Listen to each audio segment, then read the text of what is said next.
Naiz irratian, bigarren kafea.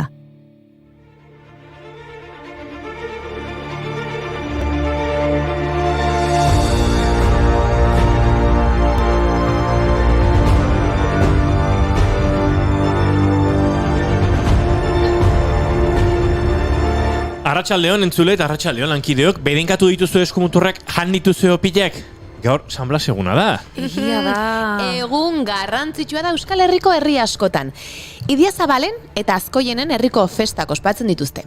Milagron, sua egiten da egun honetan, eta herrikoek suaren ondoan ardoa edan, eta intxaur, piko eta opila jaten dituzte. Los Arcosen erromeria egiten da. Abadiñon azoka berreskuratu dute, baina nekazaritzako eta eskulaneko produktuak saltzera eta ganadua saltzera mugatuko dira. Kultur programaziorik eta txosnarik gabe. Noski, normala da kontzertu eta txosnik ez egotea. Gaurko egunez musika hiltzen. Barkatu? Musika hilda dago? Nola da posible, hemen egunero entzuten duguta? Bai, baina gaurko eguna mugarri izan zen musikaren historian. 1959ko otsaiaren 3 gaurko egunez alegia, Buddy Holly, Richie Valens eta The Big Bopper rock and roll musikariak hegazkin istripu batean hil ziren, Iowako herri txiki batean. Garai hartan Holly eta bere taldea, Waylon Jennings, Tommy Allsup eta Carl Bunch, Winter Dance Party, izeneko bira egiten ari ziren Estatu Batuetako erdialdean. Bira horretara Richie Valens eta The Big Bopper artistak batu ziren. Urtarriaren 24an hasi zen Winter Dance Party ura. Kontzertu asko zituzten, baina segituan konturatu ziren bidaia kopurua arazo larria izango zela, tokien arteko distantziak ez ziren behar bezala kontuan hartu jarduerak programatu zituztenean. Ez zeukaten egun librerik, beraz 12 orduko bidaiak egiten zituzten autobus batean. Urteko sasoi hartako eguraldirako prestatu gabe zegoen autobusura, pentsa. Toki batzuetan, 20 zentimetroko elurteak eta 0 azpitik 36 gradu pairatu behar izan zituzten. When my baby kisses me,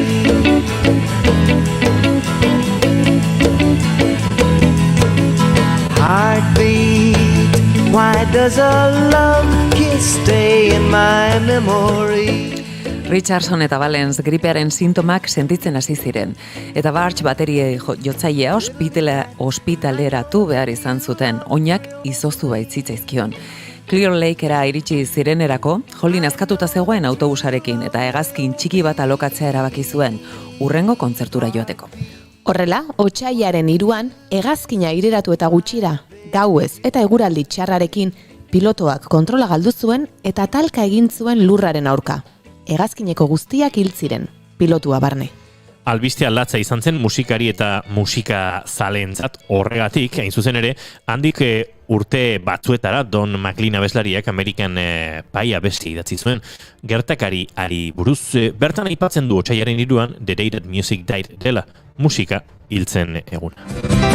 We were singing bye bye Miss America. I drove my Chevy to the levee, but the levee was dry. Them good old boys were drinking whiskey and rye, and singing, this'll be the day that I die. This'll be the day that I die. Helter skelter in the summer swelter. Abesti horretaz gain, 2 pelikula egin dituzte, The Buddy Holly Story eta La Bamba.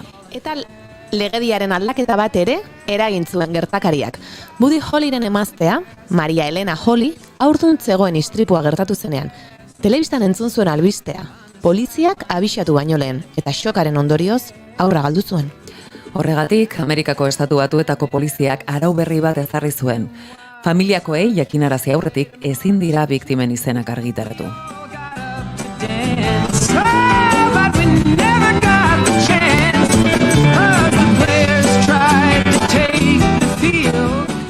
Musika bere osotasunean etzen hil egun hartan, baina gerora ere, hegazkin istripuetan musikari asko galdu ditugu.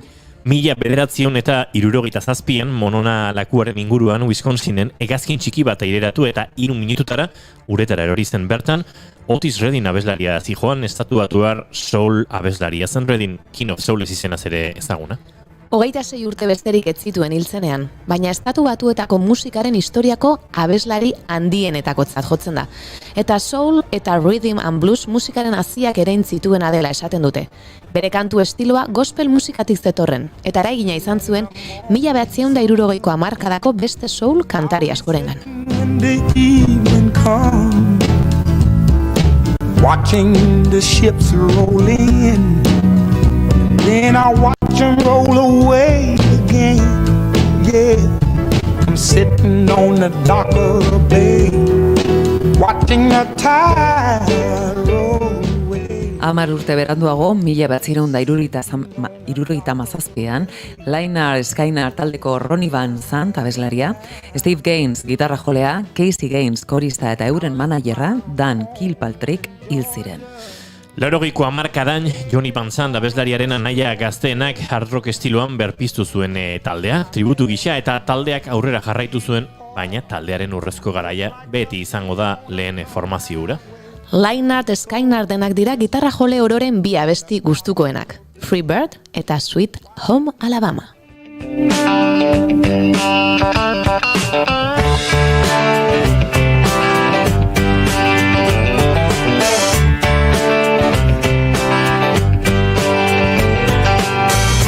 Big wheels keep on turning, carry me home just knocking Edan lasaiura, Maitena, kontuz. on the Southland. 2001an beste kolpe gogorra jaso zuen musikaren industriak. Ahalia abeslari gaztea hegazkin istripu batean hiltzen. Urte hartako abuztuaren 25ean, Ahalaia eta beste 8 pertsona Bahametan hegazkin batean zeuden, Rock The Boat singlearen bideoklipa grabatu ostean. Hegazkineko pilotoa zen Luis Morales hirugarrenak ez zuen egan egiteko baimenik, eta toksikologia azterketak erakutsi zuenaren arabera, kokaina eta alkohola zeuzkan bere organismoan. 22 urte besterik ez zituen Ahaliak, baina Grammy sarietarako 5 izendapen eta 3 American Music Award sari jasoak zituen ordurako. Timbaland, Missy Elliott edo R. Kelly musikariarekin aritu zen lanean, eta R&Bko printzesa ez izena jarri zioten.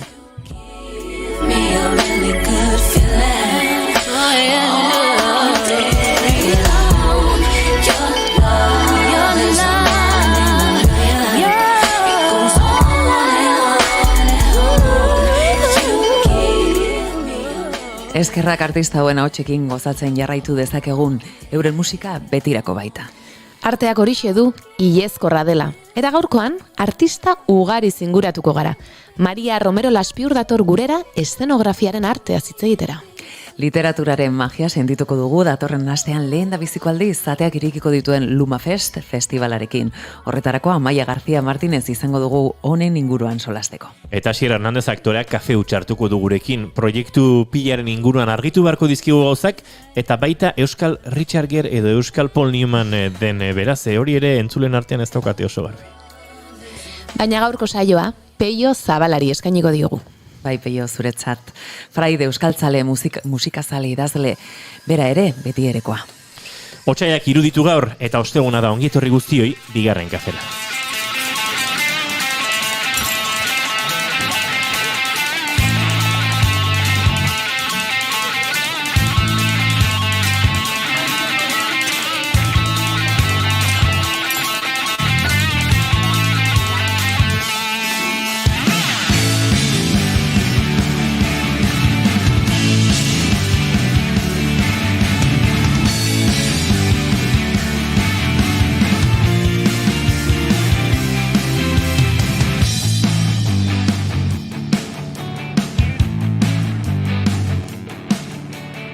Zuekin Jaun Andreok korrika etorri eta korrika joango den eguna okertu xamar petralduta hasi eta gure presentziaren ondorioz goxatuta eta bideonetik amaituko duen emakumea Oiana Maritoren agenbe, arratsaldeon! Atxaldeon!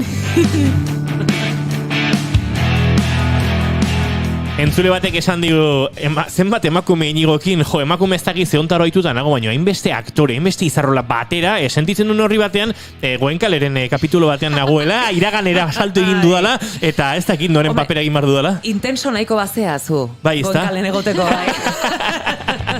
Maitena Salinas Beiztegi, arratsaldeon. Arratsaldeon Euskal Herria, plazerra.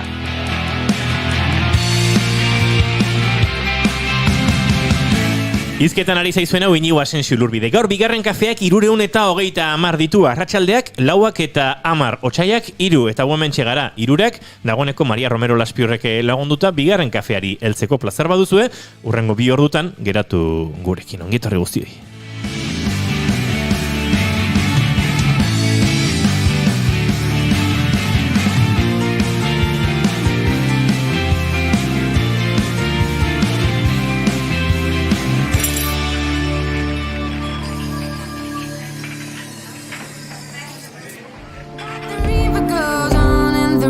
Goes on and it's pulling me down.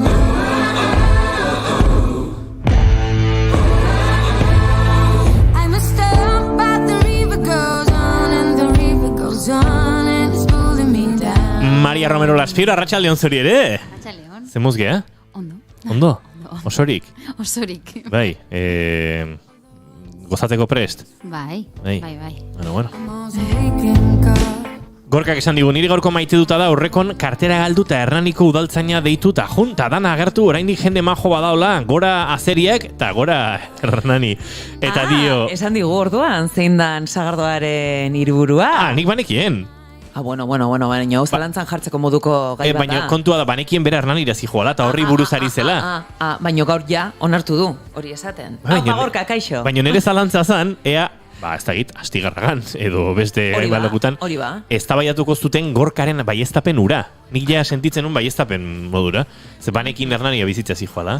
Ni ez nuen garri eta nire zalantza banitu. Claro, zu beste gozatutan ibiltze zarako, alaxe die Gorkak, Maitena reina pistas de baile.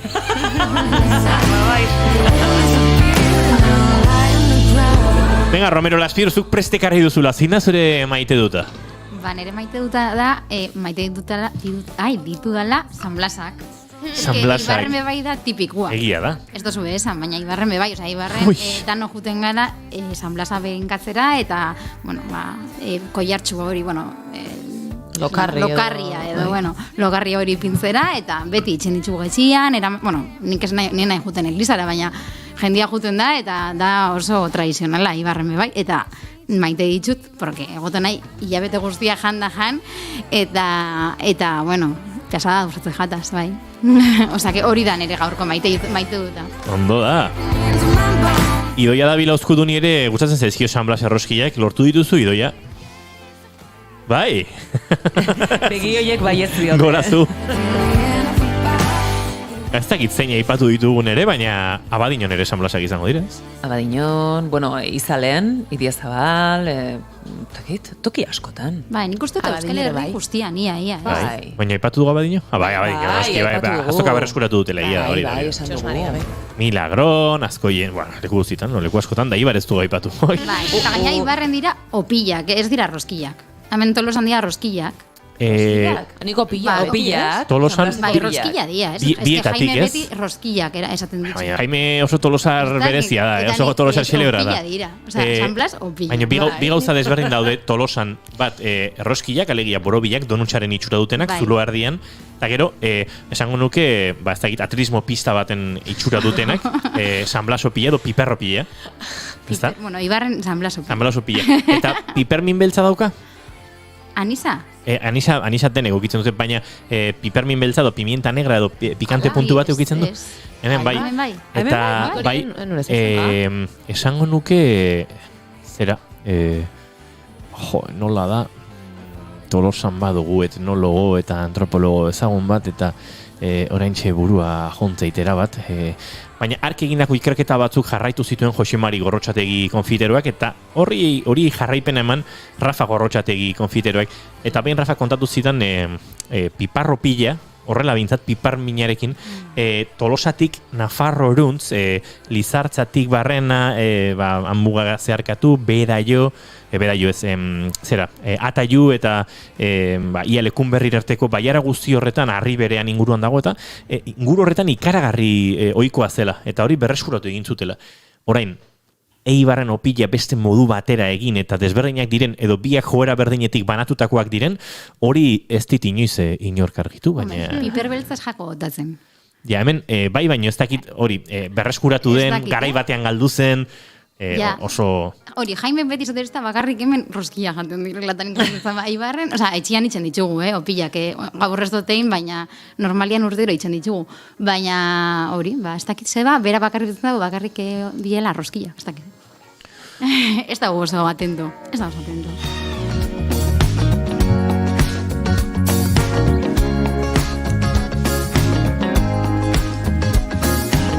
Eta nik Juan Garmendi aipatu nahi nuen, etnografo eta historialari eta antropologo eta ikerketa handiak egindako gizon hori aipatu nahi nuenean, ze aurretik ere elosegik errolako lan etnografikoak eta egin zituen, eta bueno, herri hontan Tolosan badaukagu hortarako joera eta horri jarraipen eman dienik ere, baina...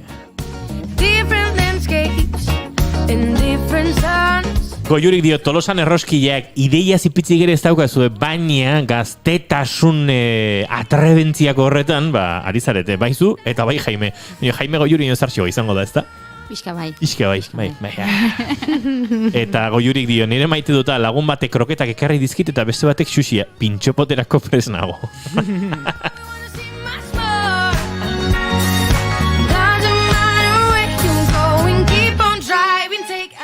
Goiuri kontra esateko ze Mariak ez du erresistentziarik aurkeztu, besterik gabe, Goiurik bai, azalpena eta guzti esan da gero, Mariak arrazoi, Rafa Gorrotxatik gonbidatuko dugu hurrengo astean, piperropilaren historia horren inguruan aritzera eta kontatzera nolakoa den azterketa. Eta errezeta ematera. Idoia, piperropilak ere erosi ditezu edo eroskila bakarrik, biak, piperropilen bat sobran ez daukazu etxetik? Ese barru, hemen. Bai, nire asko uzaz ezkit baino, errezeta baino berak egiten dituenak, ze hor, gero labeari puntu hartu hartzaio, gauz asko dira, eta piperropilak iruditzez eskit, ez darria hola eska xamar dagoenerako, superonak, ze anixa, piper minimeltza eta denak egiten du, marabik. Letxua uzaz, letxua asko. Ai, letxua asko. Tamatea gutxi. Zure maite duta, oian amaritaren egen be? Ufa, ointxe bentsatuet, eta da, zineman zaudenian eta aretoko argia itzaltzen denean, eta orduan badakizunan pelikula edo iragarkiak dira ere, ze orain uste iragarki normalak argiakin jartzen dituztela, eta ja trailerranak eta hoiek ja itzalita, eta orduan itzaltzen direna eta badakizu daukazula ordu terdi edo 2 ordu hor zuretzat eta bidaiatzeko eta disfrutatzeko pelikula batekin. Momentu hori izugarri gustatzen zait.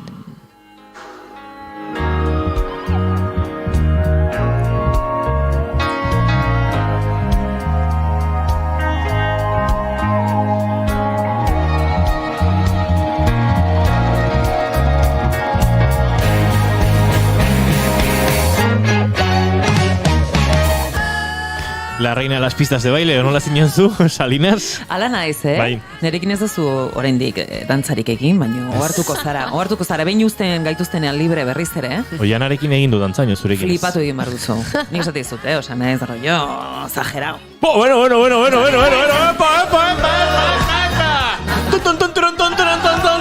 Maitena Salinas Beiztegik baieztatu du munduko dantzaririk onena dela eta dantza areto guztietako erreina dela. Esan dut, pasada dela nola espazioa hartzen dudan, neronek. Osea, espazio irutzen zatelako dela, iaia, netzako da nebesontzako. No sajo, 2 metro 37 alturakin hartu gotezulekua. Emakume puxka eta espazioa behazu. Behar det. Eixe. Beira, nere maite duta da, nola urteekin eta estres handiak pairatu ostean, ze gaur egungo gizartean denak horrela gabiltza, ez da, estresak jota, gantxoa ematen dola hor, hauan sartuta daukeula, eta beti hor, arnaz ez duka. Horrelako boladen ostean, hartzen detelako niretzako ere, edo ikasten ari naiz niretzako ere momentuak hartzen, eta nire sistema nerviosoa orekatzen denean, eta lasai egoten denean, egia da pentsatzea ere kosta egiten zaidan momentuetan, baino ikasten ari naiz, gozatzen, hori, eta ez hain engantzatuta egoten produktibitate horri ez, hau da, nire buruz pentsatzen dudan hori ez egoteko hain gertu zenba produzitzen dudanarekin batera alegia. Hortik askatzen ari naiz eta maite dut. Nire maite dut oso simplea da. Nola indezu maite dut? Egin berriro bai zen, nire maite dutarekin lotu dago. Nik maite dut fruta edatea.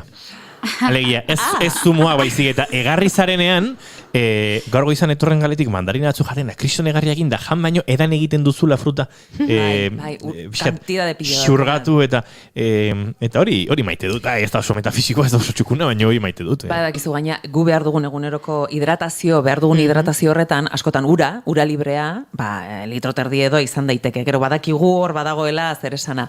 Baina gero aparte, hidratazio asko detortzen zaigu frutagan bitartez, orduan, bai, frutaren hidratazioa. Barazkiaren bitartez ere, bai. Barazkiaren bitartez ere, bai. Bueno, hoxe, gure maite dutak aipatu dizkizuegu, ez da? Arratsaleko 4:20 dira, naiz irratian zarete, bigarren kafea entzuten, eta guazteko moduan gara, eta gai oso interesgarria dakargu, eta oso ostegunekin lotutakoa gainera. Eszenografien inguruan aritu behar dugu, Maria Romero Laspiorrekin.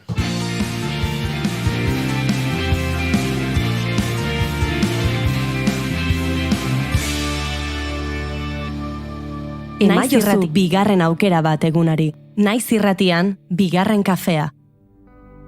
Why you always doing that? Breaking up with me then. Bide batez murgildu gara DJ Laspiorren giroan. Just to make me mad. I think that you taste like rock candy, sweet like peaches, leave me. Aurreratu bezala, Maria Laspiorrek aukeratutako musikarekin, Maria Laspiorrek aukeratutako gaiari heldu behar diogu, eta hain zuzen ere, eszenografiaren artearen inguruan aritu behar dugu. Joan den astean, zerbait aurreratu genizuen, duela bi ez dakit noiz izan zen, Amaia Elizaranekin aritu ginenean, bere Arima izena du lan berriak, larun batean estreinatuko du. Ordua badakigu bide batez, leheno... Zazpiretan. Zazpiretan, bai. Uste baiet, zazpiretan dala. Zazpiretan. Oain ere, zaitu, intxaurrondoko kulturetxean. Bai, Gaztestenan. Gaztestenan jarren Egiako kulturetxean, bai. Eta Maria Romero Laspiorrek haren eszenografiaren ardura hartu du. Eta horrexegatik, uste dut izan daitekela, aitzakitako bat, horren inguran aritzeko, ez dakit lehenengo zari zinen horrelako lan batean, lehenagolako zerbait egin ote duzu, baina kaso lehen... Zazpiterdi, markatu. Zazpiterdi, gero agendan berriz esango, baina sartu nahiz bat. Eszenografia montauta dago, ez dago, zu ordu erdi lehenago beranduko iritsita, den ondo, ez? A ber, ez dakize ban, pentsatzen zazpiretan sala, baina, bueno, lehenu helduko nintzen berdin, osake ondo noian. Bai, lehenengo aldia, niretako eszenografia bat egiten, eta izan zen, niretako aukera bat oso, beti sartzen nahi marri guztietan, orduan, beti danari baietz esaten diot, eta gero asusta bitzen nahi. Baina bai, momentuan, Amaiakin, egin izkion belarritako batzuk, Arimaren, promozioaren argazkiak egiteko, eta hortik abiatuta, Amaiari okurri du jakon, segaitxik ez dozu ditzen Arimaren eszenografia. Eta nik baietz esan nion, baina, klaro, ez dut inoiz eszenografia, eta orduan, ber, zelan moldatzen nahien. Gero, pixka bildurra, marmila buelta mandio gaiari, klaro, azkenean Arima ez da zerbait antzerki batean egingo dena, baizik eta biran joango dena, orduan, klaro, hori bai adaptatu egin behar zan diferentes espazio desberdinetara, ez? Eta, claro, holan ezagutzarik gabe eta dana, hasieran bildurra sartu jaten, baina, poliki joan gara itzen, eta nahiko posik naue maitzakin, Amaia nik uste bai, eta gainera danak sarrera guztiak agortuta daude, beraz nik uste dut larun batean egun berezia izango dela, berantzako eta danentzako, eta hemen egon ziren aurkezten, Lian bebai hemen egon zan, Lianen musika bebai da pasada bat, daka, Arima daka, bera musika, ez? Eta hori nik uste dugu egongo dela. Piskat urduri nabil, baina... Bai, aurreko astean horrego ginen montajia eitzen, eta aste guztian zehar, horregaitxik kale gine ban aurreko astean, baina gehiek izan, ja etortzia ona, eta hori, oso ondo, posik. Nik bi galdera dauzkat. Bata oso azkar erantzungo duzu, besteak luzexeago beharko du. Amaiarentzat Arimaren promoziorako egindako belarritako horiek, komertzializatuko dituzu, dagoeneko salgai daude, ez edizio limitatu badira, Amaia Lizaran Arima nolakoa dira, zin da? Hori da, bai, berantzako bakarrikindako zerbait da, ez ditute komertzializatuko. Ze azkenian izan zen, holan, enkargu berezi bat, eta, enkargu berezia bai egiten ditu noiz behinka, orduan, jende asko galetuz estan, ze, bai, kezu olako gauzak zelako dira zen, ikusten dozu zerbait eta da nahi dabe, baina berdinak ez ditut ingo, dia unikuak eta alta kostura. Jo, ke nivel, Nolakoak dira? Ez daukagu irudirik? Bai, badira just, bai. Erakutsi. Bai, nik uste gainera, Amaiaren... Bere karteleko... Bai, kartelean ez da ikusten. Eta making ofeko bideoan ez dauzka jarritare? Ez dakit ikusiko da. Jarri horretxo, Bai, ikusten da. Bueno, badia metakrilato, kristalesko edo espiluko metakrilatoakin sortutako belarritakoak, eta gero badakate pieza batzuk irudean imprimatuta, ez dakit ikusten dena. Holan, ematen dute, bueno, urra jausten dela edo tantak edo urtantak edo horrelako zerbait, eta dia asimetrikoak, bat eta bestea bai desberdina dira, batak daka forma bat eta bestia beste bat. Eta hori, berantzako sortutako zerbait da bakarrik, eta hori izan zen, pixka eta bia puntua. Hortikan gero sortu da eszenografia. Baina guai, eta bueno, ezka Amaia da oso fana nire belarritakoena, eta ni beran lanana, orduan oso ondo indugu lan bien artean. Eta hori, Tolosan bai egongo da ikuskizuna, bueno, Euskal Herriko herri askotan, egia esan, sartzen baldin bazareten ikustu beran web horrian agertzen direla birako data eta toki guztiak, eta Donostin jadan azalduta dago, baina egongo dira beste aukera batzuk ikusteko. Bai, gurean izan zen, kontatu zizkigun, data asko dira dagoeneko lotuta dauzkanak, baina guk zure lanaren inguruan hitz egin nahi dugu, larun batean, Oian eta biok joango gara. Uste dut, azken bizarrerak harrapatu ditugula, atrakatu ditugula.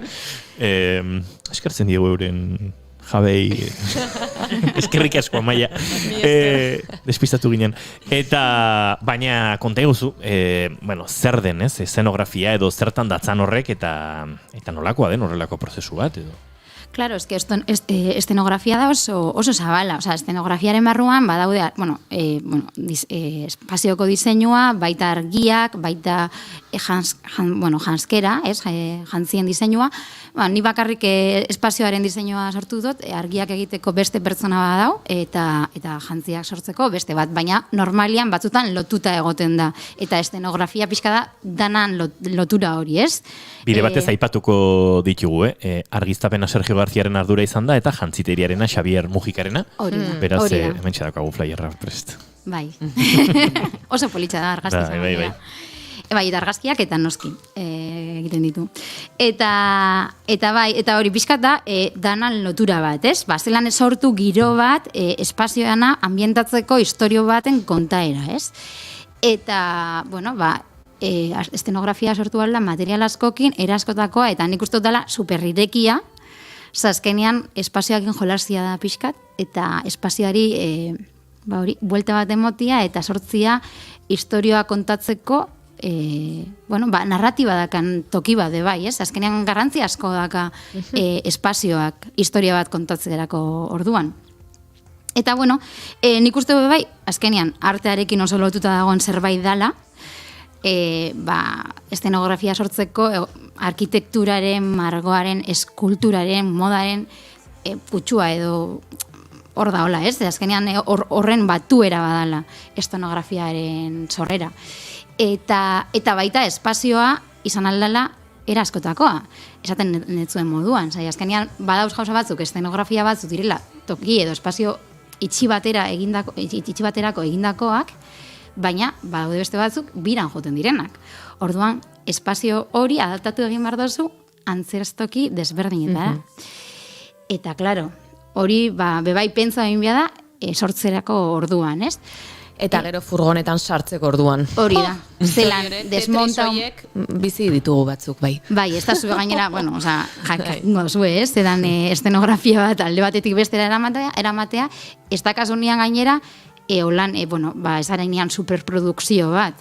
Ez da kasunian norbait bakarrik antolatzen dagoena hori, edo eramaten duena hori. Eta ez dagoenean homogeneidade bat emanaldi eskiniko duzun antzokiei edo espazioik dagokionez. Denetan ez dira barak egongo, denetan ez dira patak edo kaleak sortzekoak egongo, eta orduan sormen berri bada iaia aldi bakoitzean, ez? Hori da, bai, nik esaten ezan Amaieri, bai. Eta, klaro, Tolosan, eta Tolosako antzestokia zelan da. Eta Ibarko, klaro, nik zaten, eski igual inventatzu zerbait, gute gara, eta ez dakit zelan ipini. Eta... Bueno, eta horietan gaitze ardi, Tolosan Leidorren hariko zarete edo topiken? Leidorren uste dut. Leidorren. Bai. Hor denentzako espazioa dago eta denentzako aukera. Eibarren ere antzokia prestauta dago eta gero sortzen dira bestelako espazio frikiagoak eta eta hori izaten dira komeriak. Eta claro, nik ez nekiela, jendeak, bueno, supongo que estenografia egiten dutenak eta ja urte asko daramatenak, ezagutzen dituzte, ez? Antzestoki desberdinak edo ja badakite zelan doian asuntua, negoan super galduta. Ikasten jo nahi eta, izan da oso politxa. Baina hori, claro, adaptatu imiar zara, eta askotan ez da kasu espazio bat, igual da kalian. Eta zelan kalian edo kale batetik beste, ez dakit, dakala beran gauza. Eta horrek bai interesgarria egiten dagoela, ez? Eta arkitekturarekin oso lotuta dagoena, azkenean konstrukzioa basaude sortzen, orduan, sortzerako orduan eta montatzerako orduan, bai, eukia oso jakindura batzuk edo, bai, oso teknikoa da, bai, aldi berean, bai da artistikoa eta teknikoa bat. Eta hori, baina, nik ekarri do gaur, hori, artarekin oso lotuta dagoen zerbait dalako. Bai, arkitektura ipatu duzu eta bada, noski, baina orokorrean artearekin lotura handia duen errealitate bada, edo errealitate edo sorkuntza bada, edo ez da nola deituz, bai, sorkuntza bada azkenean. Bai, oso kreatiboa gainera, nik uste oso imaginatiboa izan behar zarela horrelako zerbait sortzeko, ze oso gutxikin asko kontatu bia oso, gehienetan hori, azkenean oso minimalak izaten dira estenografiak, eta jolasten dute estenografia batean gauzak aldatzen, espazio desberdina sortzeko, eta gauzak eraldatzeko, ez?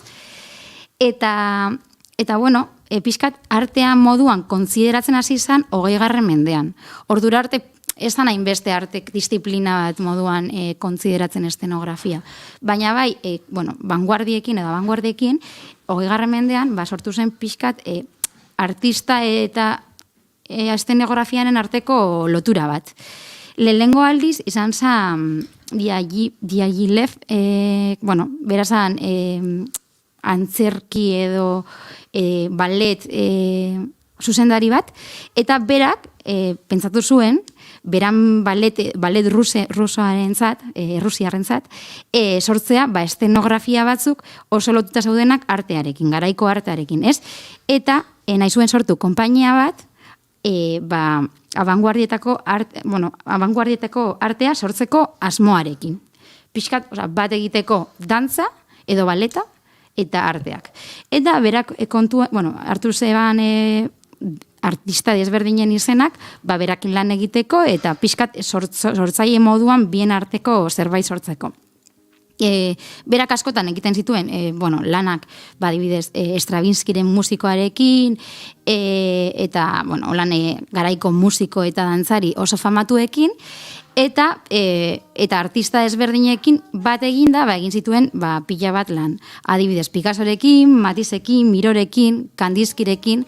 Orduan aldi berean sortzen zuten artea mugimenduan moduan, ez? Zelan, adibidez, kubismoa, Picassoren kubismoa, ez? Zerbait planoa, ikusten genuna kuadro batean, edo eskultura batean, baina ez zeukana mugimendurik, edo ez zeukana bizirik.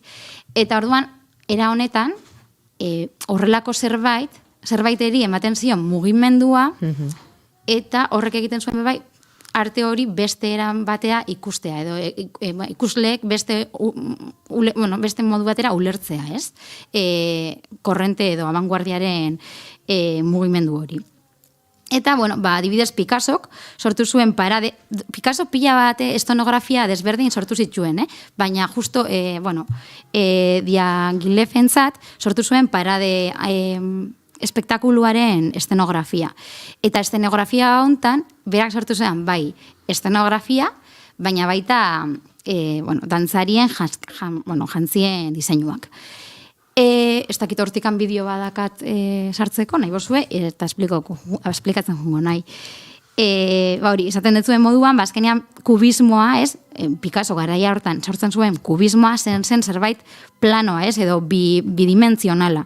Eta honekin, azkenian egiten zuena zen, transformatu espazioa eta zerbait bizia sortu. Kubismo bizia. Eta nik uste dut oso interesgarria dela, azkenean, ematen dio beste zentzu bat, bai, ez? Eta, bueno, oso bitxiak sortzen dituan pertsonaiak, mugimenduan dauden pertsonaioiek, eta estenografia. Eta musika, bueno, ez dakit, holan musika klasikoa, baina liberean dago lotuta abanguardiekin, orduan zerbait modernoagoa da, ez? Bai, eta garai hortarako, hau da 1920 urtean edo 30 urtean, eta imagina, zan super berritzailea, hori da. Osa, orain ikusten ari geana erosoa otezan dantzari horrentzat, hori ere? Ja. Bitxia horrekin dantzatzea. Gonda eroso ez dut uste. Ez dut uste, nik uste erosotasuna baino, ez impactoa bilatzen zela asko, ez? Hori da. Esperientzi bat bizitzeko aukera izatea. Bai, zerbait, igual pixka performatiboagoa, ez? Ez da nahi. Eta badauka eszenografiak zerbait kubismotik, baina zerbait surrealismotik ere, bai. Baita, ez que, klaro, pertsonaiek hor mugimenduan kontekstu salatzen du pila bat. Osa, ez da berdina hori, olako kuadro bat ikustea, mugimenduan dauden pertsonai batzuk ikustea, ez? Eta azkenean horrek beste erabateko ikuspegi bat edo ematen du. Eta bai, eta Kandinskirekin, Mirorekin eta Matizen lanekin antzeko zerbait gertatzen da, ez? Azkenean, lan bizia gira, eta ematen diote beste zentzu bat beran lan plastikoei. Eta, baina, garai hartan, bazeuden artistak estenografia egiten zutenak, baina bazeuden estenografiara, estenografia egiten zuten artistak bai, bakarrik hori egiten zuten artistak bai, ez? Eta kasua, holan famatua egin zen bat, txan Oskar Schlemmer, alemana, ni pronuntziatzen, oso txarra. Schlemmer, ez dakit. Ondo? Schlemmer. Ideek ez, ez dakit. Hori, hau zan artista aleman bat, Stuttgarteko arte eskolan ikasi zuena, berak arte ederra, ikasi dizituen arte plastikoak Stuttgarteko eskolan, beste artista, garaiko artistekin, adibidez, Otto Meyerrekin, eta hasieran, beran mundua zan, pintura eta eskultura, eta hortan egon zan lanian, urte askotan, irakaskuntzan bebai, muralismoan sartuta pixka bebai, eta hortikan abiatuta, okurri du jakon, berari mundu horiek, nahizitzula, pixkat bizia emon, pintura eta eskultura horri, eta estenografiak egiten hasi zen. Eta estenografiak egiten, pila bat gustatu zitzaion, eta mundu hortan geratu zen. Eta izan zen, abanguardetako artista oso garrantzitsu bat estenografiaren arloan. Adibidez, Triadik ballet eta Bauhaus dantzak, izan zian beran lan batzuk oso garrantzitsuak 20. eta 30. hamarkadan, eta sortzen zituen forma abstraktuak, gizagorputza kolorestatuak, mugimenduan, nahiko bebai holan surrealistak eta oso poperoak, ondiokanen popa harta esan existitzen, baina koloreak dira oso poperoak, holan biziak, forma geometrikoekin eta bar. Eta bai oso kuriosoak, ze garairako oso, ez dakit, apurtzaileak, oso modernuak. Eta zelan ulertzen da mugimendua forma hauetatik abiatuta, bebai da oso interesgarria. Ze azkenean da dantza edo da antzerkia, baina aldiberean bebai da performancearen lehenengo pausoak adibidez, ez? Porque ez da, kontatzen da zerbait, baina artearen hildotik. Eta bera izan zen, hori, oso garrantzitsuak beran garaian, eta estenografoen, da bia puntu bat gaur egun ere. Eta, ez dakit zuei... gaur etorri nahi ariketa batekin, bai. Andereño Laspiure etxeko lanekin. Bai. Falta pixka korrilloa sortzen. Azkenean ni txapamen botatzen estenografoei buruz. Ni oso gustora entzuten nahi nintzen. Bai, gutxitan hitz egiten da honen inguruan. Ja, eske oso gutxi. Presentzia handiko zerbait da, gainean esango nuke askotan beste pertsonai bat ere izan daitekela, edo testu ingurua, definitzuen duen unibertso hori da, eta gutxitan jakiten dugu, atzean nor dagoen. Bai, guztiz. Eta adibidez, nik arte ederrak ikasen ditula, ez zegoen, asignaturarik edo hau jorratzeko, ez? Eta nik uste dut, bakagun performance asignatura edo eskultura, pintura, argazkilaritza, kagun 10.000. Arte ederrak ikasterakoan. Nik hori, nebanean arte ederrak ondekan zan lizenziatura eta zeuden pila bat, aukeratzeko pila bat asignatura desberdin. Baina estenografia modoko zerbait ez zegoen. Eta nik uste dut, azkenean arte ederrak ikasi ditugun askok bukatu dugula, nik kasu honetan anekdotikoa da, baina jende asko bukatzen du gero estenografia egiten edo jantzien diseinua sortzen eta abar.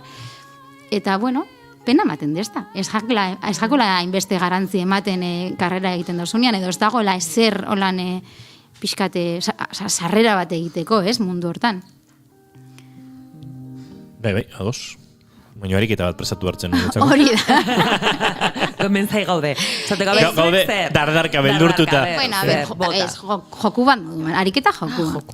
Orduan, pentsau dut, holan, zue bakoitzak esatia liburu bat, pelikula bat, abesti bat, edo buruan dakazuena, eta hortikan abiatuta, zuentzako eszenografia zelakoa izango zen. Adibidez, ez azkenean zuke estenografia bat sortzerakoan, nik kasu hontan arimaren estenografia egin nebanean, nekan abia puntu moduan, amaia kontatzen zestana, beran historioa, gainera zan zerbait, berak bai, experimental moduan sortuko zuena, ezekan holan abia puntu zehatz bat, eta beran promozioaren argazkiak, nekan pixkat buruan, berak esaten zestana, eta berak sortutako irudi horiek, ez?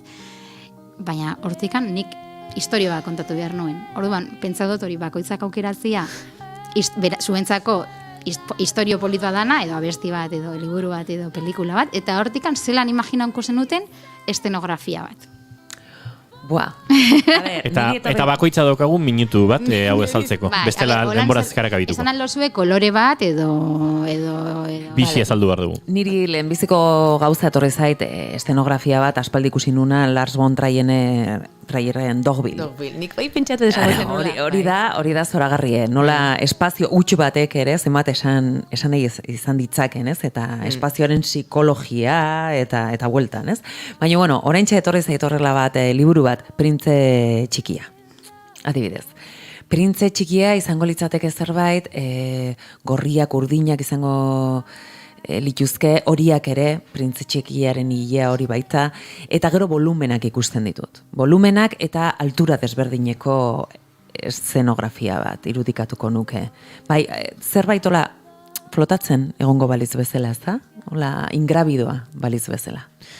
Dogvilleko eszenografia Simon Graurronik egin zuen, emakume honek orain 53 urte ditu, orduan gaztetxo izango zen, ze Dogville badit urte batzu. 2003koa da. 2003koa, orain dela ia 20 urte, bai. Eta bera berez produkzio zuzendaria da, produkzio diseinatzailea, baina kasu honetan eszenografian ere aritu zen. Esango nuke gaur gonbidatu bezala izango dugun aktorearen azken antzeslanean, Dogvilleko zehoze norbaitek esan dita kaso hartu zutela hola eszenografia osatzerakoan, ideia bezala. Venga, nik adibidora azkar-azkat bat jartzeko, edo zerbait bai, bukatu dut. Kantu bat hartu dut azkenean.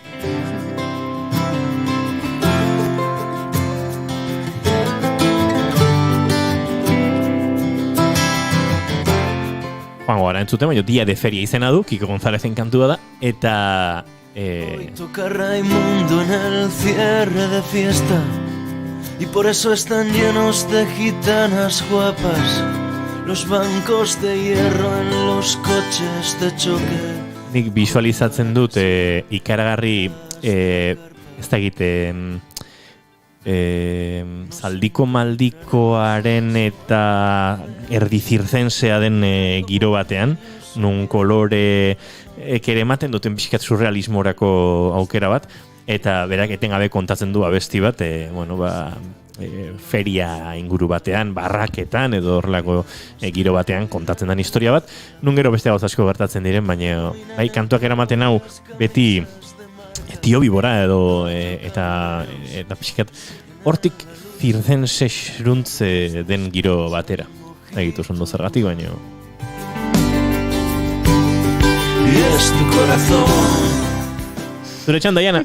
Uste dut etxeko lan aztu dela behar bezala egin, baino etorri zait burura, eta hemen aipatu izan dudan liburu bat, desegiten, eta nik etortzen zaidanean zerbait burura eta estenografitan eri asko gustatzen zait lineoleo txuria. Uste kriston argitasuna ematen duela, kriston presentzia, eta oso soia iruditzen zait, baina aldi berean indar handia daukan. Orduan, lineoleo txuria uste dut irudikatzen dudala, eta inkluso atzeko aldeare txuri aulki bat irudikatzen dut, eta gero argiztapena niri asko gustatzen zait argi laterala. Nik uste dut dantzarako joera handia dudala, eta niri itzalen joku hori zenitalak asko gustatzen zaizkit. Argi utxa hola aurretik ez zait asko gustatzen. Orduan usteet egingo nukela zerbait, eta kaso zaldi urdina bezalako antzeslan batean iruditzen zait hori primeran egiten dutela, beraiek dena mugitu, argiak modu batera bestera argiztatu beste lankideak, ezakizer iruditzen zait, holako zerbait egingo nukela argiztapenarekin. Oian ez da konsienteki gogoratuko, baina biok izan genuen lehen harremanetako batean musika eta dantza ostartu zituen ikuskizun bat izan zen, Evolutional Love, eta orain ditut gogoan, haren tixarra tarteka ikusi izan dudalako ondoren, Oianak nola ezker sorbaldako lehenengo kalearen PC bat bilatzen zuen dantzan, impro giroan zen, edo bazegoen espazioa nahiko askea, eta Oianak etengabe lateral hartako kalearen fokoaren argiarekin jolasean egiten zen dantza, eta kamarak harrapatzen du bere begirada bat horrela erditzalean eta erdi argian, eta justu itziten ari zenean, esan dut, boa, hori da, Oiana Maritorena dantzan. Bai, uste dut, badudala tendentzia hori, iruditzen zait, eta etorri zaizkidanean, egia esan etxeko lanak ez ditut oso ondo egin ez, baina etorri zaizkit emanaldi asko, eta konturatzen naiz denetan argia horrela irudikatzen dutela, edo gustoko dudala olako argiztapena joku hori, bai, itzalen joku hori asko gustatzen zait. Volumen asko ematen du eta ere bai, ez? Ere adose. Oso garrantzitsua dira, Osea, niretako askotan estenografiaren garrantzitsuena da argiztapena. Niko inguan ez dut egin ez argiakin, Sergio izan da, eta nik uste dela oso profesionala eta oso politxa indauela, baina hori, argiak zelan ematen dion tokiari, beran atmosfera desberdinak, edo, nigo nintzen aurreko jiran, Maria Arnalen aurreko jiran, zan bakarrik panel txuri bat, eta panel txuri hori argi desberdinekin soan aldatzen, eta argi horiek ematen zuten, hori atmosfera desberdinak, segun abestia zelakoa zan, ez? Eta txorrada bazan, baina txorrada horrek ja ematen zion kriston rollua kontzertuari. Sortzen ziren itzalak, koloren hori, jokuak. Eta lotura handia dago, ez, eszenografiaren eta argien artean. Oianek aipatu du linolio txuria gustoko duela, baina argiztatzaile batentzat hori baldintza bada. Linolio txuriak ikarrarri baldintzatzen du, argiaren reflejoa zenitalek ja beste modatalan egiten dute, ez da erabaki bat hausa zartu daitegena, baizik eta pixkat orokorrean, ez, dena koherentzia baten barruan hartu behar dena. Hori da uste dut arte eszenikoen gauza polinetenetako bat, ez, talde lan hori, azkenean, ez, nik hau horrela pentsatu dut, baina zuk nola egingo zenuk, eta denen artean osatzea, eta bakoitzak, ez, bere ondarraletxo hori jarri, eta dena osotasun horretan bizia izatea. Guztiz, azkenean da, danen arteko konstrukzio bat, eta bakoitzak ematen dio beran gauza. Eta nik uste dut hori oso garrantzitsua dela, berbaitxia besteakin, zezuk imaginatzen dozu zerbait, eta errepente kondizionatzen diozu pila besteari. Orduan, klaro, hor egota talde lan hon bat eta oso garrantzitsua da. Eta gero artistaren zat bai komodua izatea espazioa, azkenean berak horre egin behar du lan. Eta bere ganatzea, bai, zurea sentitu behar duzu, bestela ez dago zer eginik. Maria Romero Laspiur trena galduko duzu. Plazer bada, gustora hariko gineteke zurekin gehiago ere, baina agurtu bartzaitugu, ez oso gustora. Oso ondo. Ia bigarren kapitulo bat izan genezak. Baina errebindikapena egintza zuen mendik, bai, mesedez, mendik aurrera, favorez. Bai, gehiago mentzionatu behar da estenografoei eta atzean dagon lan hori guztiari. Osea, bai argiak, jantzien diseinua, bai estenografia, bai dana. Gusaiatzen gara. Trena eta 50 da? Eta 53. Bale. Minutu bat apura ezakegu. Ez nik eskatuko nagozu batik, nigati baina, ia.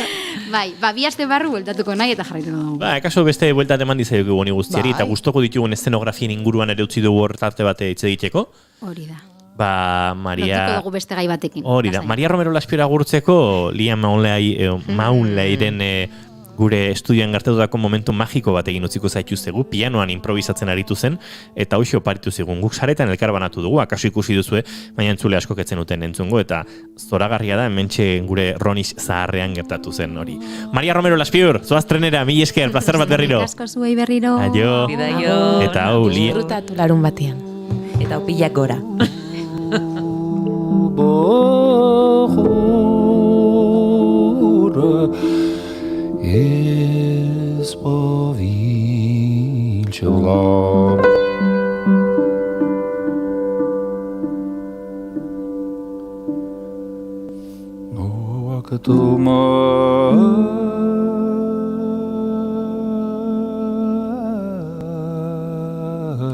Valentine,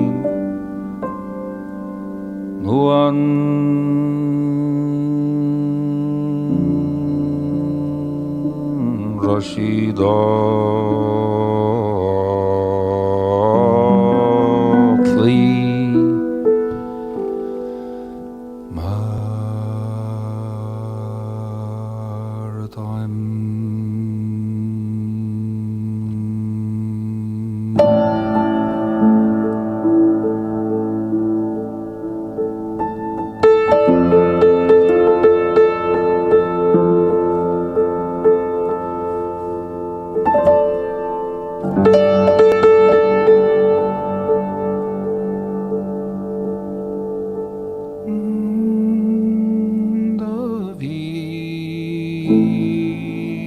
Sergareg Ages Chanik Mendo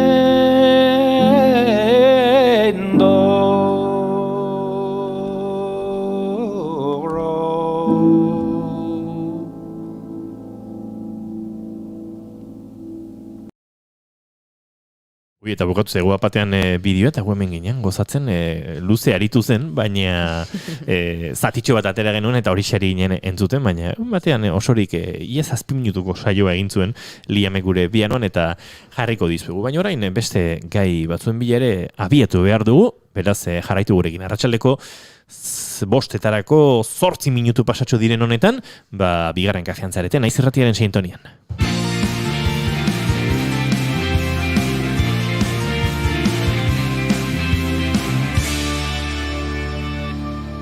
Bigarrenak ez direlako beti okerragoak, bigarren kafea.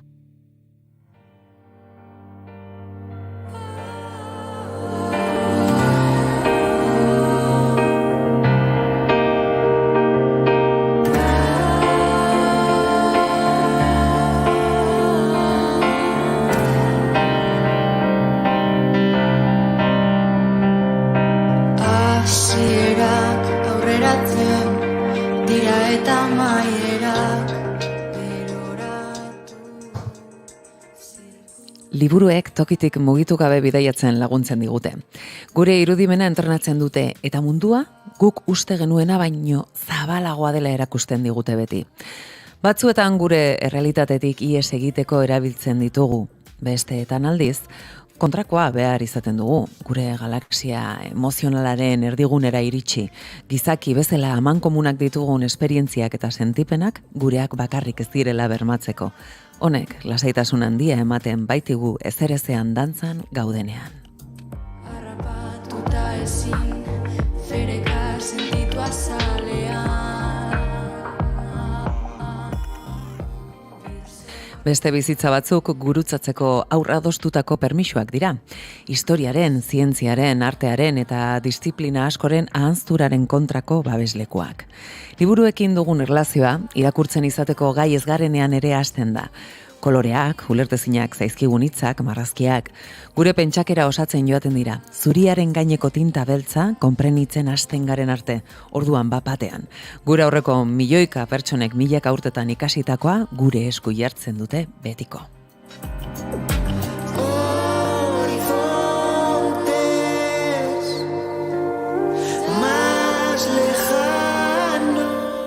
Nerabeak garenean irakurtzen duguna ere aldatzen doa. Irakurri bakarrik ez eta idazten ere hasten gara batzuk. Barne korapiloak askatzeko asmoz, adiezina zaigun horri zentzua eman nahiean. Irakurtzen ditugun generoek ere ahalduntze eta heltze prozesuko bidelagunak dira, eta gizartean arrotza zaigun horren kontrako beharrezko kobazuloak. Literaturaren boterea aintzat hartuz, otsailaren 9 eta 11 bitartean, Lumafest, gazteentzako literatura festivala ospatuko dute, Donostian. Aurtengoa edizio pilotua da, lehendabiziko aldiz egiten dela esan nahi du horrek, baina aspalditik sorkuntza mota honekin konprometituta daudenak hartuko dute parte. Nazioko eta nazioarteko egileak izango dira egun horietan Donostiako Koldo Mitxelenan arratsaldeko 6 aurrera. Formatu hibridoan ospatuko da. Analogiko digitala izango da, edonor gerturatu edo online bidez jarraipena egin diezaion. La resonancia de un reflejo. Guzti honen inguruan solasteko gaur gurean Amaia García Martínez Donostiarra dugu, bera giza zientziak eta komunikazioan lizentziaduna da, kazetaritzaren munduan aritu da eta baita komunikazio korporatiboan ere. Gaur egun freelance modura egiten du lan komunikazio proiektuetan eta kulturarekin zerikusia duten ekimenetan. Literatura jarduerak dinamizatzen ditu Donostian, Hernanin, Errenterian eta Zarautzen. Kaixo, Amaia, arratsaldeon. Kaixo Maiten, arratsaldeon. Arratsaldeon. Bueno, gu aldez aurretik ezagutu izan dugu elkar, beste literatura sari batzuetan, ezta? Baina oraingoan, zerbait berriarekin zaude eskuartean, ez bakarri zu, taldelan bezala egin duzu hau. Nola sortzen da edo nola sortu duzue Lumafest festival hau? Bueno, Lumafest soka trabuskarekin batera proposatu genuen ideia bat, eta ibilbidea Gipuzkoako Foru Aldundiko kabulegoan hasi zen, baina gero lantaldea kultura zuzendaritzako eta Koldo Mitxelena kulturuneko lankidekin ere osatu da. Eta gaur egun Gipuzkoako Foru Aldundiko ekimena da, eta ja datorren astean Donostian egongo gara gazte literaturari buruz hitz egiteko, idazlekin, irakurlekin eta mundu guztiarekin. Eta, eta nerabeak dituzue hor, izpide eta eraberen protagonista, ez da? Zergatik nerabeak? Ze literaturan egia da, genero asko daudela, publiko askotako liburuak ere hor daudela, baina zuek bereziki, esan duzu, ez, gazteengan jarri nahi dugu atentzioa. Nerabeak eta gazteak. Egia da, hemen Gipuzkoan badaudela hainbat kultura jarduera eta literaturarekin zerikusia duten jarduera asko, baina guk nabaritzen genuen hor hutsune bat zegoela, ez? Agian instituzioetatik edo ez zena hainbeste sustatzen gazte literatura edo ez zitzaiola hainbesteko garrantzia ematen, eta gure ustez oso garrantzitsua, ez da bigarren mailako literatura, eta gainera egia da gaztei zuzentzen dela, baina adin askotako jendeak irakurtzen duela eta bizitza osoan zehar irakurri dezakegula mota honetako literatura, eta gainera hasieran komentatzen zenuna, ez? Badagor behar bada momentu kritiko bat nerabezaroan, askotan haurtzaroan irakurri duten pertsonak literaturatik pixka bat aldentzen direla, edo, usten dutela alde batera. Eta literatura bere izan daiteke hor, transizio moduko bat, bai. Bidean, ez? Bide horretan lagundu nahi diezue, nola baita esateko, hor, zalantza momentu bat egoten bada esateko, oraindik gauza asko daude hemen, ez? Ezagutzeke eta partekatzeke. Zezuek gaina oso parte hartzailea egin nahi duzue Lumafesta. Azteko izenak, ez? Lumafestek izenak berak hori esan nahi du, ez degula bakarrik garrantzia eman nahi irakurketari edo literaturaren kontsumari, baizik eta baita sormenari edo idazketari azkenean, eta horregatik datorren astean izango diran topaketa bietaz gain lehiaketa bat jarri dugu martxan, dagoeneko ja itzita dago mikrokontakizunak bidaltzeko epea, baina lehiaketa hor egon da, eta topaketak berak ere oso parte hartzaileak izango dira, gure asmoa dauz irekiak egitea, eta aurrez aurre dagoen jendea, zein online konektatzen den jendeak galderak bidaltzea eta parte hartzeko aukera izatea, bakoitzak bere kontuekin, bere kezkekin, bere ideiekin eta bat. Zer aurkituko dute? Hau da, bada 3 eguneko programa bat, ez da? Lehenbiziko egunean, otsaien 9an, Paula Gallego izango dugu, genero erromantikoaren inguruan hitz egingo duelarik. Bigarren egunean Romina Garberekin fantasiazko generoa landuko da. Eta 3. egunean, otsaiaren 11an, zientzia fikziozko generoa, Iria Parente eta Selene Pascualekin. Hau da, wow! Oso potentea da, lehenbiziko urtea izanik ere, pilotu izanik, baina ekarri dituzue oso, nola esango dugu, gaur egun ahoz ahon dauden gazte literaturen idazle oso garrantzitsuak. Bai, oso pozik gaude esan osatu dan programarekin eta pentsatzen dugu ondo erantzuten diola gure asmoari, bertako nazio mailako eta nazioarteko idazleak ekartzeko asmoari eta Paula Gallego gainera idazlea izateaz gain irakaslea ere bada eta pentsatzen dugu horrek ere ikuspegi interesgarri bat ekarriko diola jaialdira. Romina Garber aipatu duzu, bera argentinarra da, baina Miamin bizi da, eta bere Lobizona eta Cazadora liburuei buruz hitz egingo digu, eta fantasiazko liburuak dira, bai, baina sartzen dira gizartearen arazoekin lotutako gaiak, eta hori, azken egunean pixka bat festa izteko, Iria Parente eta Selene M. Pascual oso egile ezagunak elkarrekin idazten dute, bestela idazten dute, eta hori ere oso interesgarria iruditzen zaigu, eta haiekin Olympus agari buruz hitz egingo dugu. Bai, gainera, otsaiaren 9an, Paula Gallegorekin euskeraz izango da elkarrizketa, zer horrek egingo duzu gainera, ez da, Amaia? Bai, Paula Gallegorekin euskeraz arituko gara, eta beste 2 egunetan Zuozka Grabouskak egingo ditu elkarrizketak. Bai. Eta, hori bakarrik ez lehenago aipatu diguzu, literatura lehiaketa bat egon dela, otsaiaren bata bitarte horretara arte, nun 14-21 urteko gazteek parte hartu duten eta 240 karaktereko mikroerrelatuak, ez da, edo kontakizunak egin behar zituzten. Nola izan da partaidetza? Esan oso pozik gaude jasotako erantzunarekin, ez genekien oso ondo espero genezaken, eta 100 kontakizun baino gehiago, 102 mikrokontakizun jaso ditugu guztira, 2 modalitatetan, euskara zein gaztelerazko modalitatetan, eta, gainera deigarria da, genekien luma hitza oso polisemikoa dela, hainbat esan nahi dituela, baina hala ere arreta ditu digu hori jendeak esan nahi desberdinak bilatu dituela eta testuinguru desberdinetan erabili duela hitza. Lehiaketa guztiz garatu da sare sozialetan, beraz sartzen bazeate Instagram edo Twitterren eta Luma Festivala Mikros hashtaga bilatzen baiazue, horakituko dituzue kontakizunak. Eta, pena ematen dit esate, baina epea itxita dago, eta datorren astean esango dugu irabazleen izenak eta sarien banaketa egingo dugu. Eta esan bezala, sare sozialak oso presente dituzu ere, hau da, denbora guztian, hibridoa izango den festival honek aintzat hartzen ditu sare sozialak, ezta? Nolabaiteko elkarrizketa gazteekin ere, elkarrizketa hori eta komunikazio hori bermatzeko pentsatzen dut.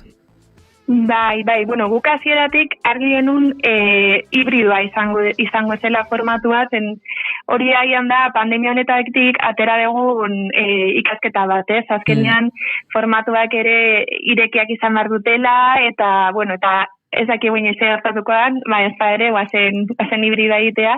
Horregatik, topaketak aurrez aurrekoak izango dira, kondo Mitxelena Kulturuneko ganbara aretoan, baina online konektatzeko aukera ere egongo da. Eta zuk esan dezun moduan, gaur egun gazte literaturan ez dago banaketa hori, esango nuke literatura eta sare sozialen artean ez dira bi mundu hola desberdin, askotan idazleek sare sozialetan partekatzen dute zertan ari diren lanean, nun kokatuko duten urrengo eleberria, ze pertsonaia agertuko diran, ze gai lantzen ari diren eta bar, eta irakurlek ere parte hartzen dute, prozesu horretan edo edo solasaldi horretan, eta hori oso interesgarria iruditzen zaigu, eta beharrezkoa olako jaialdi batean hori ere horregotea eta horri garrantzia ematea. Bai, benetan baietz.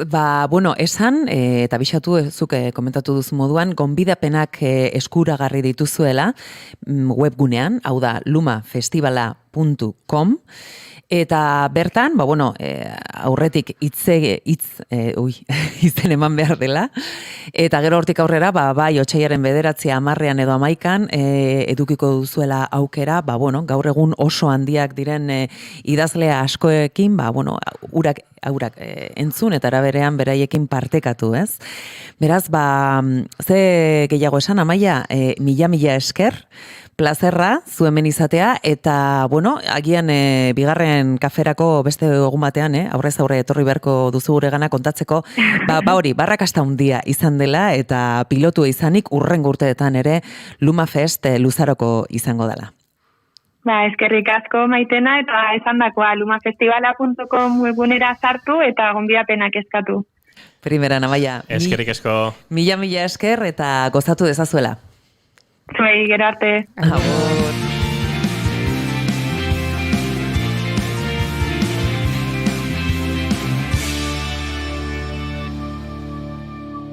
Bigarrenak ez direlako beti okerragoak. Bigarren kafea.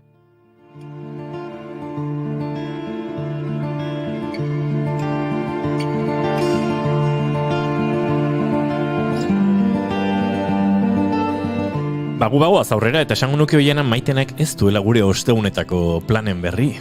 Gauza asko dauzka deskubritzeko bigarren kafearen ostegunen inguruan, Orduan gaur, agenda hartu karriko zenun, ez? Ez detekarri badakidalako zuk gomendioak bota. Apuntatzeko, kuadernoa bai. Primeran, hartzan boligrafoa. Kuadernoa bai, baino. Listo. Entzuleak ere dagoeneko jakin badaki, ostegunero Jana Maritorenaren eskutik arte eszenikoen, dantzan eta Anrikiaren giroko plan mordoskiak hartzen dugula, eta Benezin joan, guztiera? Estres puntua sortzen da, estres eszenikoa ditu dakioki horri? Ez dakit eszenikoa izango. Ez eszenikoa da aktoreak daukezuena atera aurretik, ez da? Estres... Ikusleen estresa? Igual, estres kulturetan daiteke. Igual bai, hoi bai. Eskucha kultur. Bai. Aurreko batean lagun batek idatzen aizu, asteburuako da nijo, ostialean nahi ikusi, agurra. Larun batean nahi ikusi Amaia Lizaranen Arima. Eta igandean ebazuta pixkat hola bizi, baina... Bai, baina, pentsa, nik bi aipatu ditut, baina askoz gehiago daude, ziurrenik Euskal Herrian barrena zuen etxeetatik ere gertuago egokituko direnak, eta Oiana Maritorenak bildu ditu, bihartik hasita hainbat eta hainbat plano, Oiana. Bai, ostiralarekin hasiko gea, lehendakari gaia, esan genuen hauek estrenatu zutenetik astebururo pare bat edo 3 emanaldi ere badituzte, eta ostiralean Zarauzko modelo aretoan egongo dira 8, larun batean berriz Azkoitin 7. Semea pixka bat motelago dabil soilik, Ordiziko herri antzokian ostiralean arratsaldeko 8:30 eta larun batean berriz Amorebietan izango dira. Kotxauak Zumarragako Zelai Arizti aretoan bihar ostirala atxaldeko 8 eta 4 eta estreinaldi bat, Harria Maitasun Istorioa, Orozkoko Donibane aretoan 7 izango da bihar Iñaki Perurena. Eta ikuskizun hau, berezia da, ikuskizuna izango da, baina baita erakustaldia ere, ordubete inguru irauten duena, eta ikuskizun poetikoa da, berak esaten duen bezala. Beste ikuskizun bat, ipuin berotikoak. Izena gustatu zaineri, bai. Barakaldoko Gurutzetako gizarte etxean atxaldeko 7 eta lan honen egilea Bego Alabaz da. Berak sortu du lan hau eta irudimenean egindako bidaia berezi eta beroa izango da. Eta normalan eskutatzen zaizkigun gauza hoiek ikusteko aukera izango dugu. Zuk aipatu duzu Inigo, agurra ikusi nahi duzula, agurra Kandido eta Inigo Gastesi Donostiako Antzoki Zaharrean egongo dira, ostirale eta larun batean, arratsaldeko 7:30. Eta gaur hemen ez dugu gure goiuri, baina hau ondo esango dugu, beraz? Ahotsa pilatu du, biltzen joan da ahotxe apurrori, hau audioz bidaltzeko, eta, Ermoko Antzokian 8:30 Porno versus Afrodita, edo I love Gorka Urbizu. Ikusteko aukera izango duzu, bai, Ermuako antzokian atxaleko 8:30. Muxi bat hemendik Goiuriri, bai. Kostata baino osatu duzuela audiotxo bat. Eta dantza ikuskizun bat, Beltxargen antzira.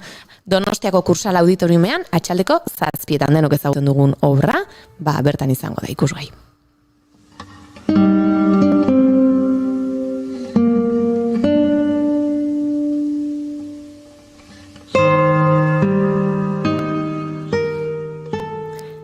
Larumaterako badaude beste proposamen batzuk eta lehendabizikoa estreinaldia izango da. Aldarri bat bertsoz. Durangoko San Agustin kulturgunean eskainiko dute altxaldeko 7:00 eta dualismo ezberdinen inguruan arituko dira eta horretarako arte ezberdinak erabiliko dituzte, antzerkia, bertsoa, musika eta olerkiak. Altsasu berriz ere inguruan izango dugu Bergarako seminarixoan, atxaldeko 8:00 eta igandean berriz Oñatin izango dira 7:00. Inigok ere esan du Arima estreinaldia eta Amaia izan genuen duela pare bat aste hemen ostegunean gurekin, 7:30 estreinatuko du Donostian Gastezenan bere Arima lana. Eta saio hasieratik entzuten zaudetenok behintzat, dakizuen bezala, gure lankide eta lagunden Maria Romero Laspiurrek egin du eszenografia, horren inguruan nahikoa kontatu dizuegu, baina, badazpada, norbait oraintxe engantzatu bazarete, jakizue hor ere, bigarren kafe aletxo batzuk baditugula botata. Eta uste dut, sarrerak agortuak daudela, beraz jarraitu inbarko dugu bere bira, eta joango gara esaten, eta ikusi nahi duena, Nik oraintxe buruz ez dakit, baina bigarren kafearen webunean sartzen bazarete, irratia.naiz.eus/bigarren kafea, edo naiz irratiaren webunean sartzen bazarete, duela gutxi egindako entrevista bentan daukezu, eta han bukaera aldera ipatu genituen, 12 bat data itxita ditu dagoeneko. Gainera esantzu normalean ez zituela itxiak izaten. Aingoiz, lehenengoa eginda gero hasten direla. Bai. Bertan dituzue, eta bere webunean segura amaializaran.com esango nuke dela, bertan ere izango dituzue dagoeneko agendako guztiak. Beste lan bat, Eresia. Antzerki ikuskizuna, Antzuolan 7:00 Oier Zuniga, Belen Cruz eta Eneko Gilekin, eta igandean Elgetan, Espaloia antzokian izango dira 6:30. Eta Oier, 2 aste barru edo, espero dugu, hemen izatea gurekin, Eneko ere duela gutxi izan zen, eta hauek ere emanaldi asko dituzte, eta webgunean, agertzen da beraien webgunean. Hola, Masiejavska, ez dakit nola esaten da. Bai, ez da? Hola, Masiesko lua. Lua fula? Eta hori inglesa ez dakit nik ornasketa badago. Bueno, Guggenheimenen, eguerdiko 12:30 eta 6:00, performance moduko hau ikusteko aukera izango duzu. Guggenheimenen otsailaren 28 arte abstrakzioko emakumeen edo emakumei eskainitako erakusketa dago, eta horren inguruan larun batean 12:30 eta 6:00 eskainiko du Olak bere ikuskizuna. Bera poloniarra da, baina Frantzian bizi izan da. Eta sinopsiak hauxe dio. Ikuskizun hau, arte eszenikoen esparruko abstrakzioaren aitzindari izan zen, 19. mendearen amaieran. Eta performancearen modernotasunari, gorputzen mugimenduari, eta esperimentazioari eskainitako oda bat da.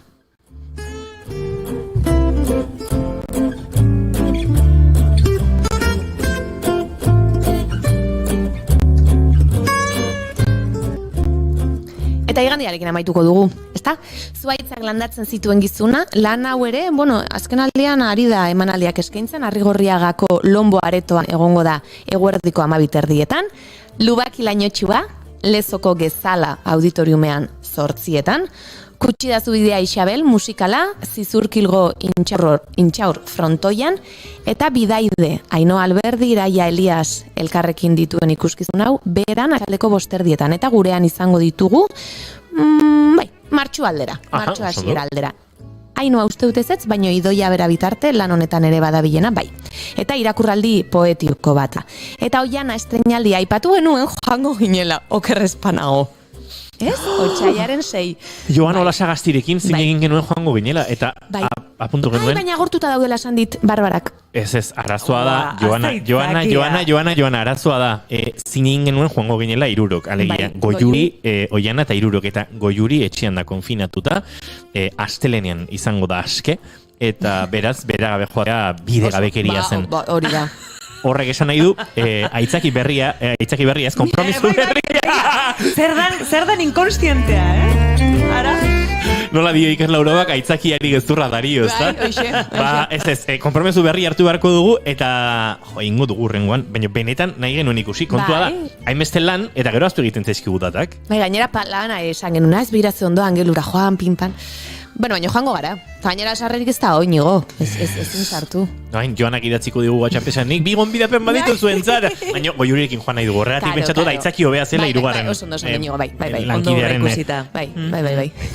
Baina, interesa baduzu gure webgunean ere, pixkat ezbideratzatik atentzioa, Angeluren inguruan eta izenaren jatorri bikingoaren inguruan, Juan Ignacio Artxogarekin ere badago artikulu bat, entrevista bat, oso interesgarria, Odin jainkoari buruz eta odeiak eta gure iragan bikingo edo bikingoek eta angloek guregan izan duten eraginaren inguruan, hori ere webgunean daukazue. Eta horrela ja badirudi ez dugula hitzakeri jarri behar.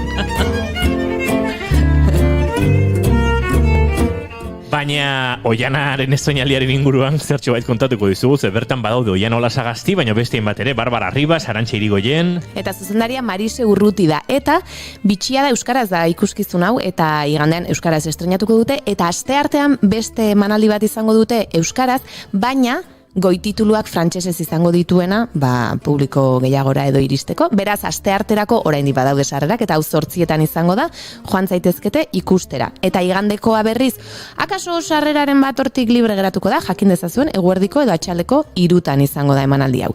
Eta transmisio eta identitatearen inguruan hitz egiten du, eta euskararen transmisioa ere hortik egongo da, eta antzerkia eta mugimendua izango ditu jakina.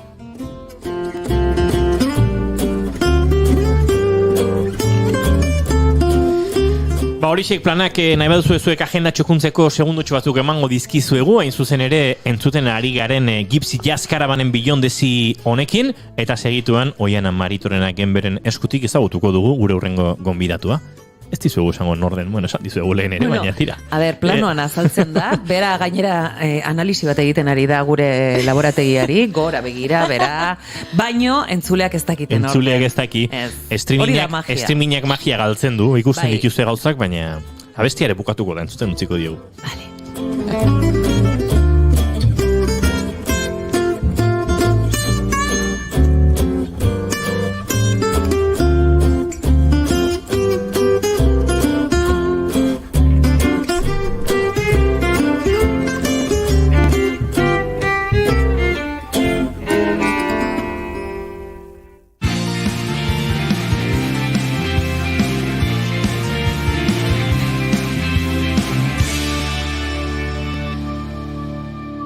Bigarrenak ez direlako beti okerragoak, bigarren kafea.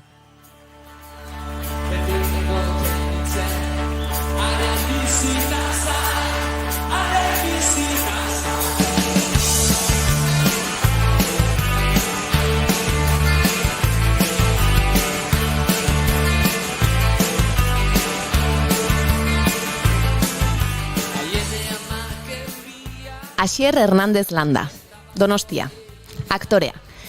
Gazte-gaztetan hasi zen aktore lanetan. 14 urterekin, Eloi de la Iglesia zuzendari zarauztarraren Otra vuelta de tuerka pelikulan parte hartu baitzuen. Urte batzuk beranduago, Eusko Jaurlaritzako antzerki eskola ofizialean, antzertin sartu zen. 3 urteko ikasketak ziren, baina aldi berean kazetaritza ere ikasten ari zen, eta guztirako denborarik ez zuenez, erabakia hartu, eta kazetaritza amaitzea aukeratu zuen. Hala ere, ez zuen antzerkia alde batera utzi.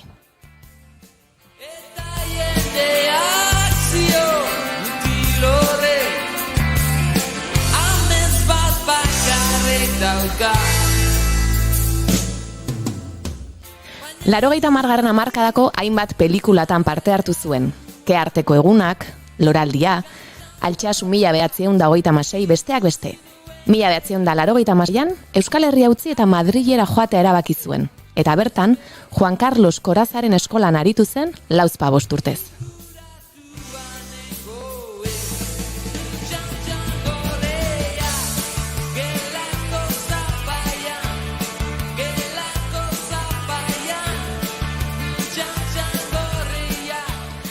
Harrezkero, Euskal Herriko telesai ezagunenetarikoetan ikusi eta entzuna ahal izan dugu.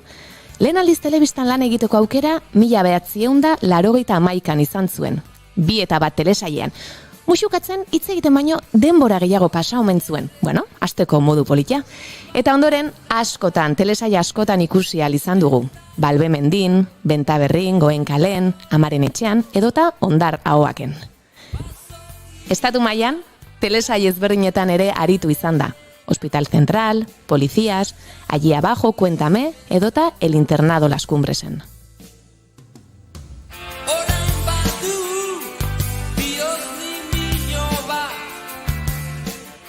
Azken urteotan pataia handian ere askotan ikusi ahal izan dugu. Handia, El silencio de la ciudad blanca, Soinu jolearen semea, El asesinato de Carrero Blanco, Hil kanpaiak eta laster ikusiko dugu Paul Urquijoren Irati pelikulan ere.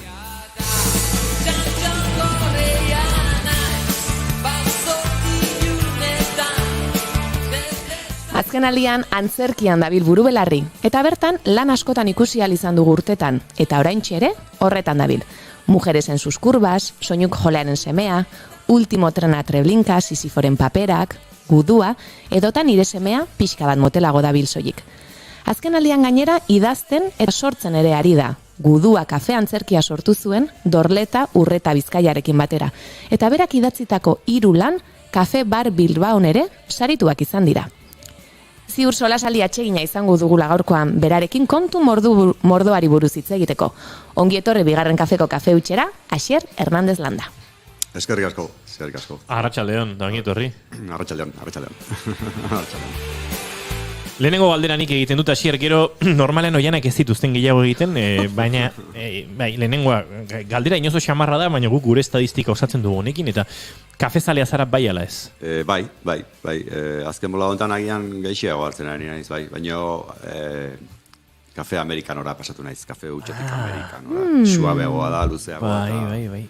Baina antzesteko garaian, ez zera amerikanoerara pasa ez? Antzesteko garaian, normalean ez nuen kaferik hartzen, baina bain gogoratzen nahi naiz. Azken bola honetan hartzen dut esnatzeko, eta guain dela urte batzuk, gogatzen naiz zean nola da, farandulan mikroantzerki bat baino lehena, eta oso urduri sentitzen izan. Normalean baino urduriago. Eta orduan esan duen terapia de txoke kafea hartuko dut urduritasunari aurre egiteko. Aurre egiteko, kolokoia hartzeko. Bai. Adrenalina kolokoia. Hori da. Eta orduan danik, normalean hartzen dut kafe amerikarra antzeztu aurretik. Eta zergatik uste duzu bitxia iruditu zait, mikroantzerkiaren kasuan normale baino urduriago jarri zinela? Bai, normalean baino urduriago jarri nintzen, baino ez mikroantzerkia. Bueno, agian mikroantzerkia zalako, lehenengo aldiz zalako mikroantzerkia egiten una, eta mikroantzerkian gertatzen dena da, publikoa gazula maitena daukadana, baino gertuago batzukan. Eta horrek alako errespetua sortarazi zidan, baino egia da baita ere azken urte hauetan, sartu naizela fase urduritsuago batean, eta horrek hainbat sufrikario ekarri dizkit, baina lana aurrera ateratzen dut, eta bildur edo urduritasun horri ikasten ari naiz, aurre egiten zergatik ez dakit. Nik kafeari buruz nabardura dakarek, eta ezin dut zientifikoki probatu, baina duela gutxi kafegile batek esan zidan Amerikarrak espresoak baino kafeina gehiago duela. Ze kapsulan ez, pentsa ezagun katiluan edo kafe espresoa egiteko makinan bertan geratzen dela espresoa egiterakoan, segundo gutxitan botatzen duen horren kafeinaren zatia handi bat goran, baina amerikano egiterakoan luz eta ura bota kafeina guztiak iragazki hori pasatzen duela, eta beran dagoela luzeago, suabeago, ur gehiagorekin hartzen dela, baina kafeina kopurua baumen duela espresoak baino gehiago. Baliteke, bauka bere logika. Badu logika, ezin izan dut hau, esan da zela, gaur egun, zientziaren eta ez zientziaren arteko dikotomia honetan, ezin izan dut frogatu, baina norbaitek nahi badu, edo arazoiekin badabil, behintzat, konproba dezala, ze niri hau esan zidana, uste konfiantzazko kafegile bat zela, eta bazekila zertaz ari zen, beraz, bazuek ere entzule, horrelakoetan balima zabiltzate, eta kontuan izan zazue. Eta kafeari buruzko disertazioaren ostean, Café para todos. Bota, Jana. Bueno, aipatu dut nik antzezlan batzuetan lan egin duzula, nik gutxi batzuk besterik ez ditut aipatu, baina nik ziurrazki azken aldian, ikusi zaitu Sisiforen paperaken eta desiatzen ari naiz, orain nire semea ikusteko. Pixka bat gustatuko litzake lehendabizi Sisiforen paperakei buruz hitz egitea. Ez dakit amaitua duzuen dagoeneko bira, oraindik emanaldiren bat geratzen ote den, nolakoa izan da lan hori, zuretzat zer suposatu du, eta pentsatzen dut garai horiek ere zu gogoratuko zenituela, guztio gogoratzen ditugun bezala, ez, egunkariaren kasua.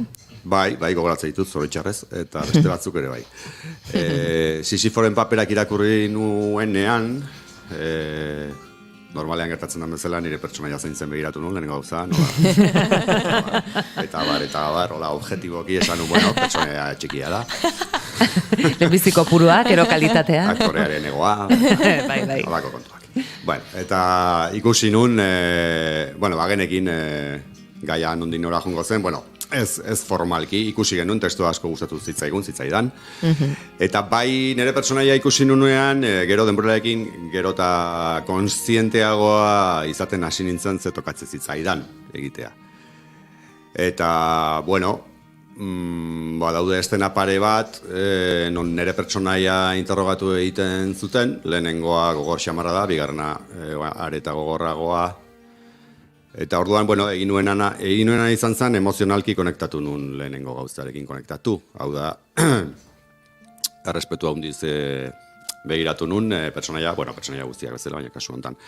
Errespetuz eta oso gertuko tokatzen zitzaidan pertsonaiaren egoera, pertsonaia hau interrogatu eta torturatua zelako, beste pertsonaia ditzu bezala, gogoratu nituen, nire inguruan ezagutu dituan hainbat ezagun familiarteko edo eta lagun torturatuak izan direnak, eta orduan beraiek kontatutako gauzei heldu nien, gero beste imagin bat etorri zitzaidan ni 15-16 urte nituenekoa, nola behin 30 bat polizian eratzetik zijoa zen, eta batek disparatu ninduen, eta hor momentu horretan pasatu nuen bildurra, horiek uztartu nituen, eta gero ebai jakin nuen pertsonai guztiak, Sisiforen paperak antzezlaneko pertsonai gehienak bezala, errealak direla, eta gero preestreno edo aurreestrenaldiaren egunean kontatu zidaten nire pertsonaia nondinorakoa zen baita ere, eta gauza guztiak uztartu nituen, eta orokorki baita ere erabaki nuen omenaldi pertsonal bat egitea, herri honetan torturatuak izan diren milaka eta milaka pertsonei.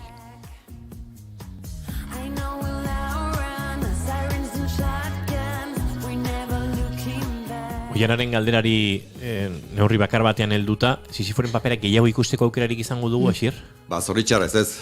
Zoritxarrez ez, pena ematen digu, Bai, oso giro ona genuen, eta antzezlana gainea, antzerkian gabiltzano badakigu, zenbat eta emanaldi gehiago, gero eta gehiago azten da artistikoki lana, eta batez ere hilabete oso bat Madrilen egin denun egonaldiaren ondoren.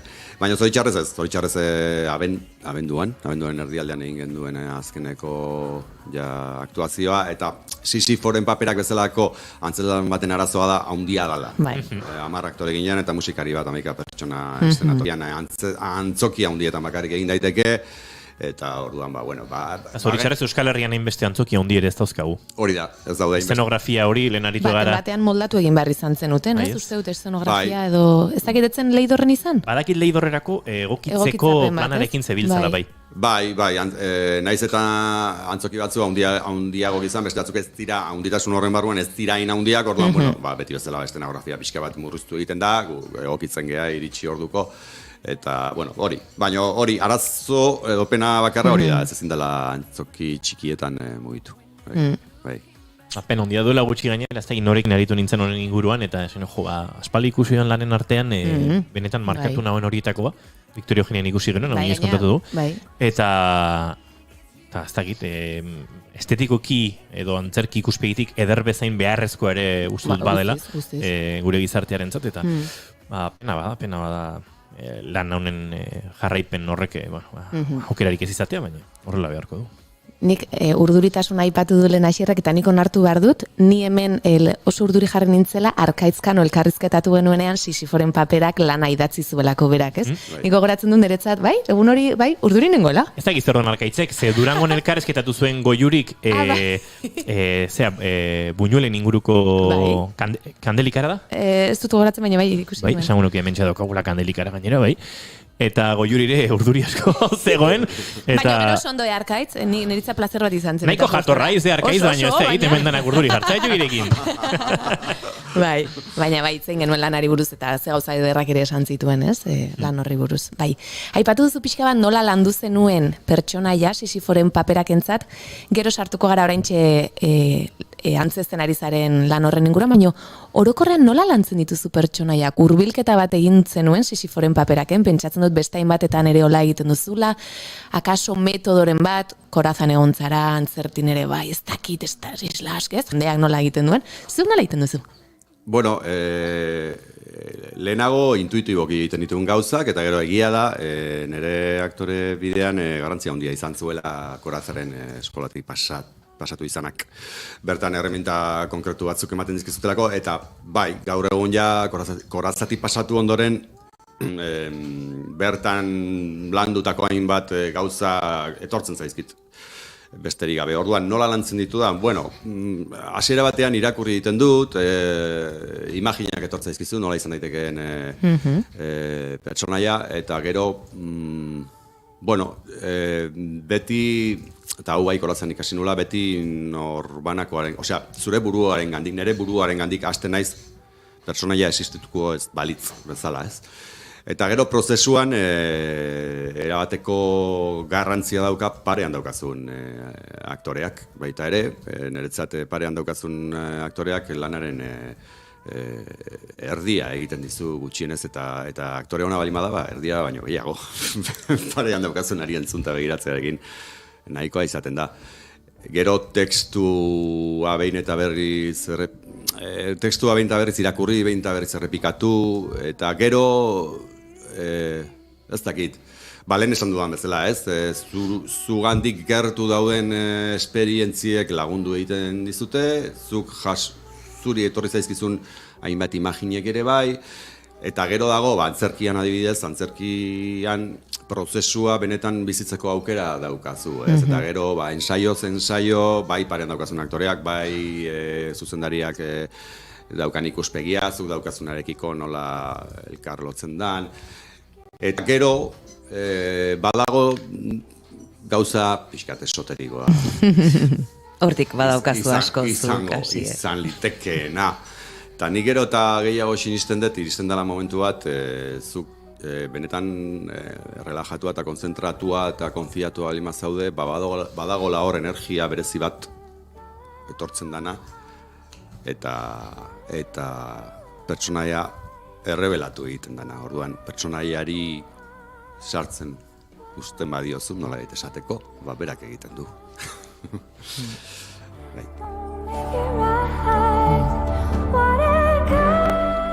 Esoteriko jartzaitezkete, bigarren kafean.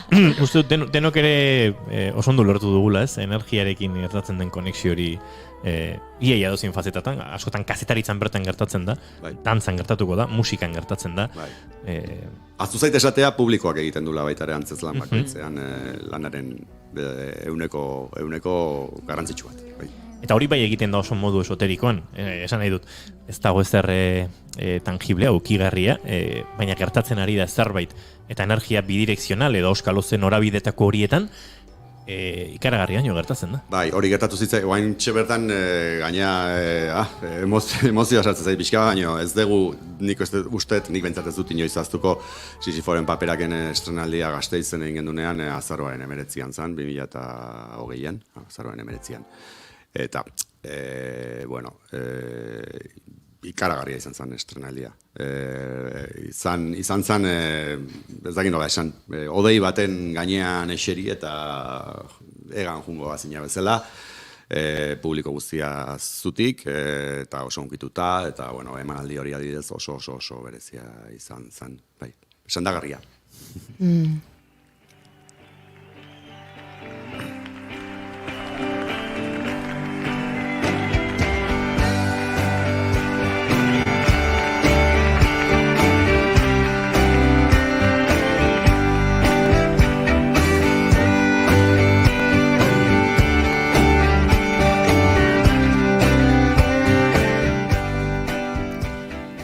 duela gutxi estreinatu zenuten, Dorleta hemen izan da, Jabatu ere etortzekoa da, baina ez dakit izen burua ondo esaten dugun, zehor zalantza dugu oinez bat ote dagoen euskaraz edo ez.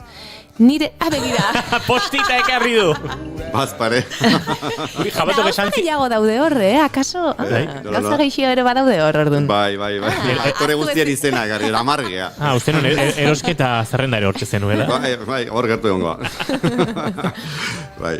Baina, oinez daramat artean tituloak, uste Jabatu Galas esan zigula, ez? Nire semea pixkat motelago, dabil, oinez, ez dakit oinez. Semea pixkat motelago, semea pixkat motelago, da, Jesus, oinez ez jarri, baina oinez bai badauka. Gaizki apuntatu, semea pixka bat... Uste dut, semea oinez pixka bat motelago dabil soilik, ez da?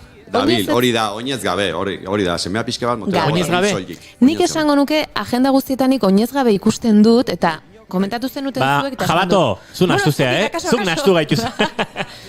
Baina, akaso... Hasiera batean akaso oinez eraman nahi, gero kendu eta... Tantxakaren webgunean oinez gabe agertzen da. Orduan, listo. Hala da, bai, itzulpena aizpeak gintzuen, bai. Eta aktore lanetan zeintzuk ditugu? Oantxe esango izan.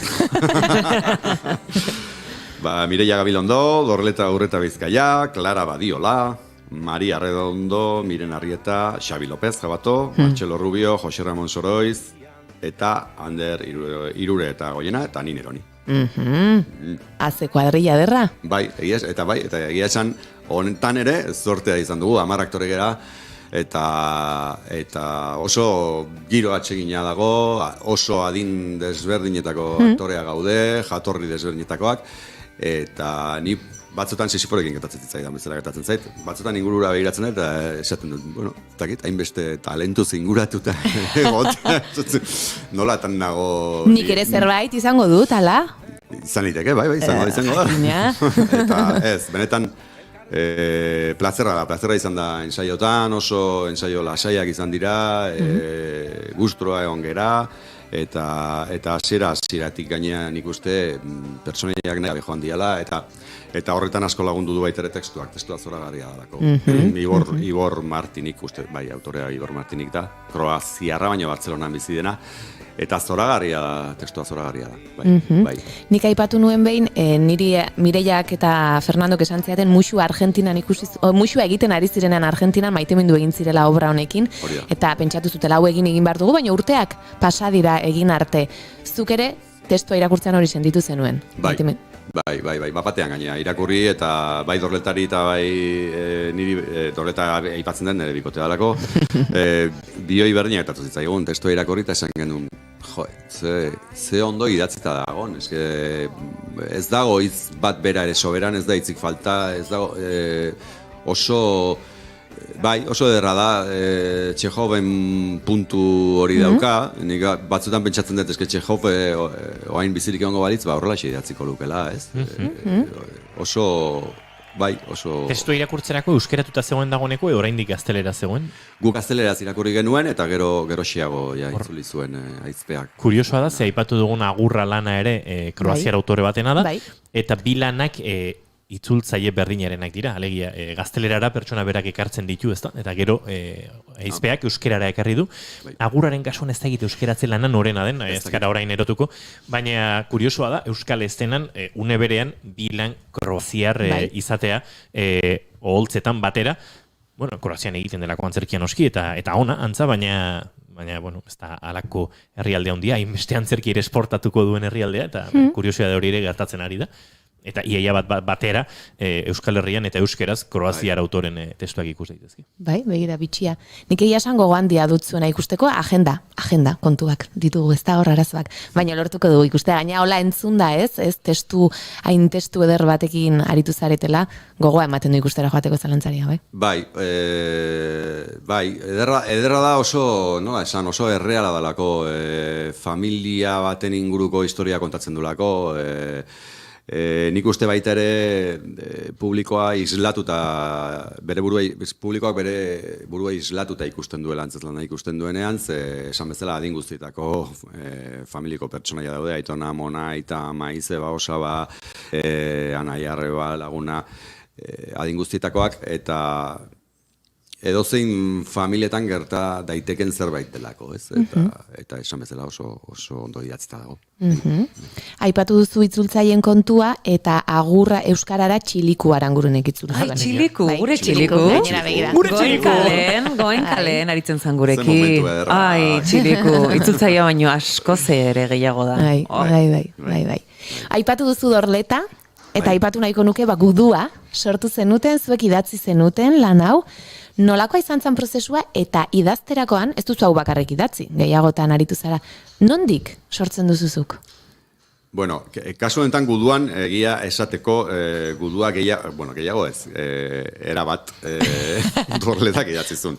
Baina beak esaten duen bezala, nik bere garaian izan nuen ideia batetan oinarrituta. Eta aurkeztu egin genuen, proiektu bezala aurkeztu genuen Donostiako poltsiko antzerki jaialdirako, ez ustean, baiezkoa eman zigute, eta gaina ez usteko izan zen, abendu baten Dorletak esan ziala baiezkoa eman digute, eta handik 2 hilabetera genuen estrenalia, eta orduan, Dorletak berez idatzizun, arrapaladan esango nuke, oso modu azkarrean idatzizun komedia absurdo bat da, gudua da guru bat, baino errea ongi ahozkatzen ez duen gudua da, orduan erre guztiak ahozkatzen ditu, eta emakume bat bere kontsultara joaten da, guruaren kontsultara, bere senarra hil berri delako, eta berarekin konektatu nahi dulako, eta tartean espiritu asko azaltzen dira, eta komedia bat, eta egia esan oso gustora. Hori ere erronka bat izan zen, kafe antzerkia ni sekula egin gabe neon, eta mikroantzerkian bezala, naiz eta intimitatea, ez da honi mikroantzerkian da honi intimitatea, baina bai publikoa berriz ere daukazula gertu. Eta erronka izan zen, eta atsegina, ze komedia da, eta tabernetan eta lan iten dezunean, giroa baita ere, ez dakit nola esan, alaiagoa da, eta nik ez dakit, agian ez dagoa inbeste exigentzialik, eta oso ondo pasatu genuen.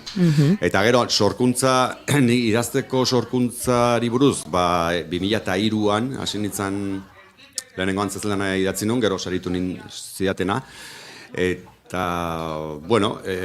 nire idazteko modua, printzipioz da, gehiegi pentsatu gabe idazten hasi, zehateatzen den, eta gero egiten dudana da, egunetik egunera jun begiratzen, atzo idatzi nuena, berri irakurtzen dut, eta esaten dut, aurrera, edo hau kendu, edo hau moztu, eta guten zea, lehen esan dudan aktorearen kanalizazioaren antzeko, sorkuntza prozesu guztiak bezala, ez? Batean, bai dagoela puntu bat idazten nahi zaenean, pertsonaiek bizitza propio hartzen dutena, eta beraiek esaten dutena transkribituz zoaz, gero egin barria korrekzioak, batzutan gertatzen da, gustuko duzun bide batetik juten zaizkizula, orduan berritzea bueltatu, eta bar.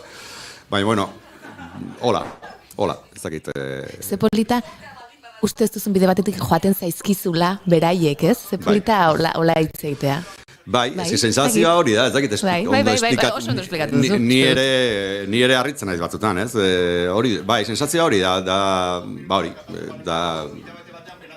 batzutan esaten den koherentzia horren barruan alde egiten dutela, ez? Errebelatu egiten dira, orduan atzera egin barrezu, eta normalean krisi momenturen bat ere oten da, dakizula noak ajun, eta pentsatzen duzu honek ez du ezertako balio, eta dena borratuko dut, baina bazpare borro egiten duzu, eta gero iristen da momentuan bukaera bat eman bar diozun, eta ez dakizu ondo nola bukatu, eta kreazioaren, sorkuntzaren atakak. Galdera badaukago zuretzat, eta ez dizu gukuk egingo, datorren astera begira ere, Oiana Maritorenak eskatuko dizu, beste galdera bat, datorren asteko gonbidatuari zuk egiteko, baina jakinik norden, ez dira galdera itxuak edo egiten, eta kasuntan, eneko balerdik egin du, hau zuretzat. Kaixo, Asier, arratsaldeon, zer moduz? Ez dugu elkar ezagutzen, edo ez genuen elkar ezagutzen, baina postena bigarren kafeak ontarako aukera eskaini izena. Beti pentsatu izan dut, Euskal Kafe marka salduenaren iragarkirako Euskal Richarger egokia izango zinakela. Bakarra.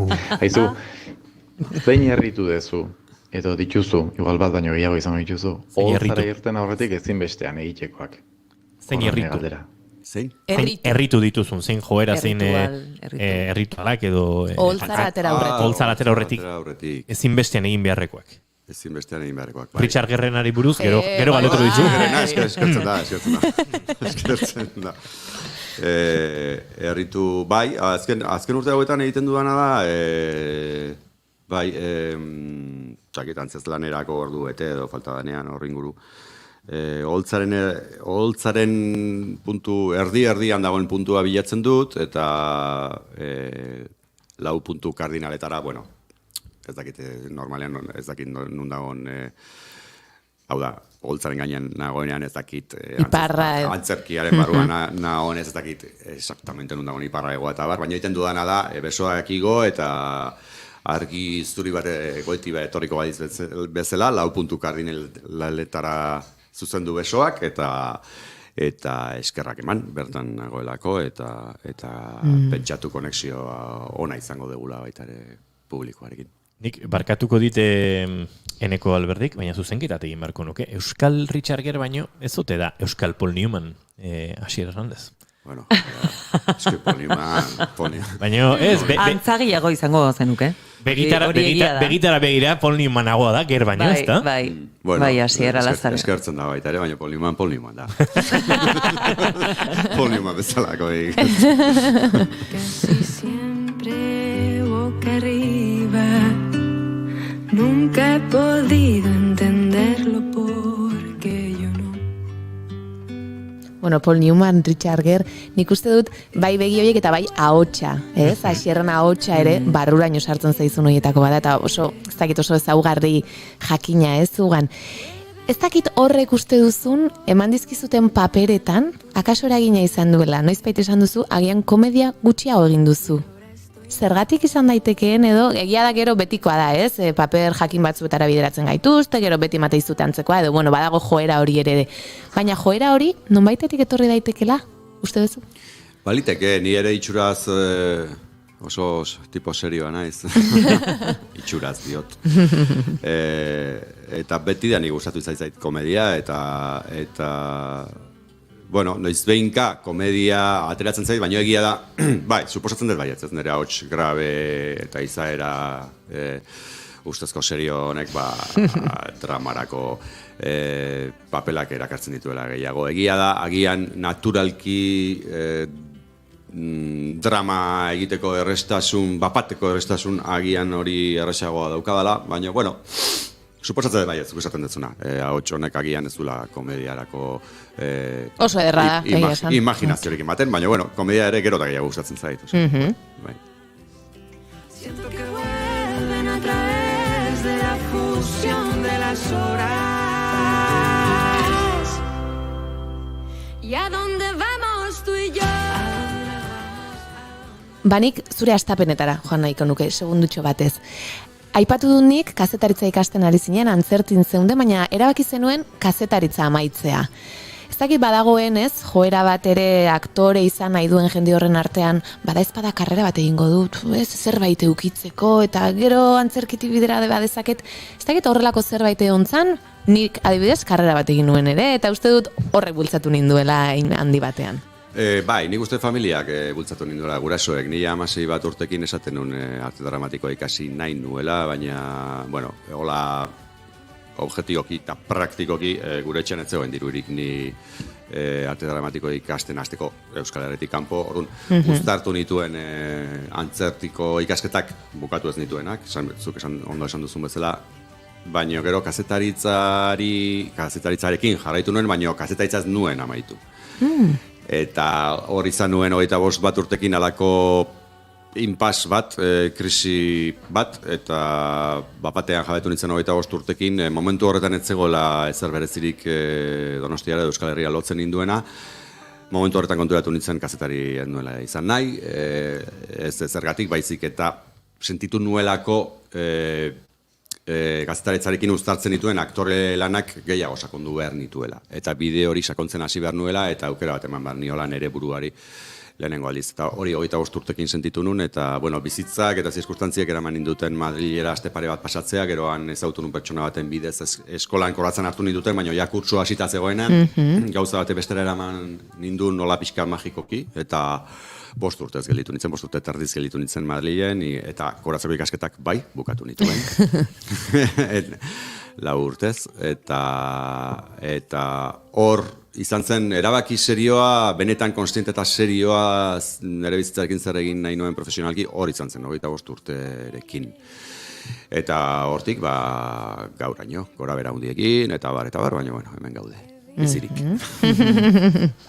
Goenkale aipatu dugu lehen, txilikurekin, 3 izan gara, gainera Goenkalen, eta zuk esan duzu bezala, eta uste dut honetan ados egongo garela, Goenkale kantera bat izan dela, ez aktorentzat bakarrik, ez? Teknikarientzat, makillatzaile, jauskintzan abiltzanentzat, guztientzat. Eta orain zer? Goenkale amaitu zen, baina nola ikusten duzu hori? Bueno, momentu honetan. Hori hiritarren botuen gehiengoa jasotzen duten agintari politiko-kulturaren eskuetan dago. Eta, bueno, pena da, Goenkale bezalako produkto bat kendu izana pena bat, ez Goenkale berak kentzeagatik, badakigu gauzek sorkuntzan eta bizitzan, hasiera bat, garapen bat eta bukaera bat izaten dutela, baina Goenkale bukatu zenetik ez da Goenkale bezalako zerbait sortu, eta zuk oso ondo adierazi duzun bezala Goenkale kristona arrobia izan zen, ez bakarrik aktore askorentzat, Goenkaletik pasatu ondoren Madrilen oso ezagunu bihurtu diren aktore askorentzat, eta ez bakarrik Madrilen ezagun bihurtu direnentzat, baita hemen Euskal Herrian lan egiten duten askorentzat, beraien lehenengo esperientzia izan zelako kamera baten aurrean, eta gainera Goenkaleko giroa oso ona zen hasi berrientzat, etxeko giroa zelako, familia bat zen, ez? Bai, hori da ez. Eta horrek aukera eman zien aktore gazte hasi berri askoi, gero beste lan batzuetan lasaiago ibiltzeko, ez? Eta azuk esan bezala, teknikarientzat, gidoilarientzat, eta arrobio hori, zoritxarrez moztu egin zen. Egin dira telesail gehiago, baina ez da Goenkaleren egitura hori mantendu eta pena bat da. Pena bat da.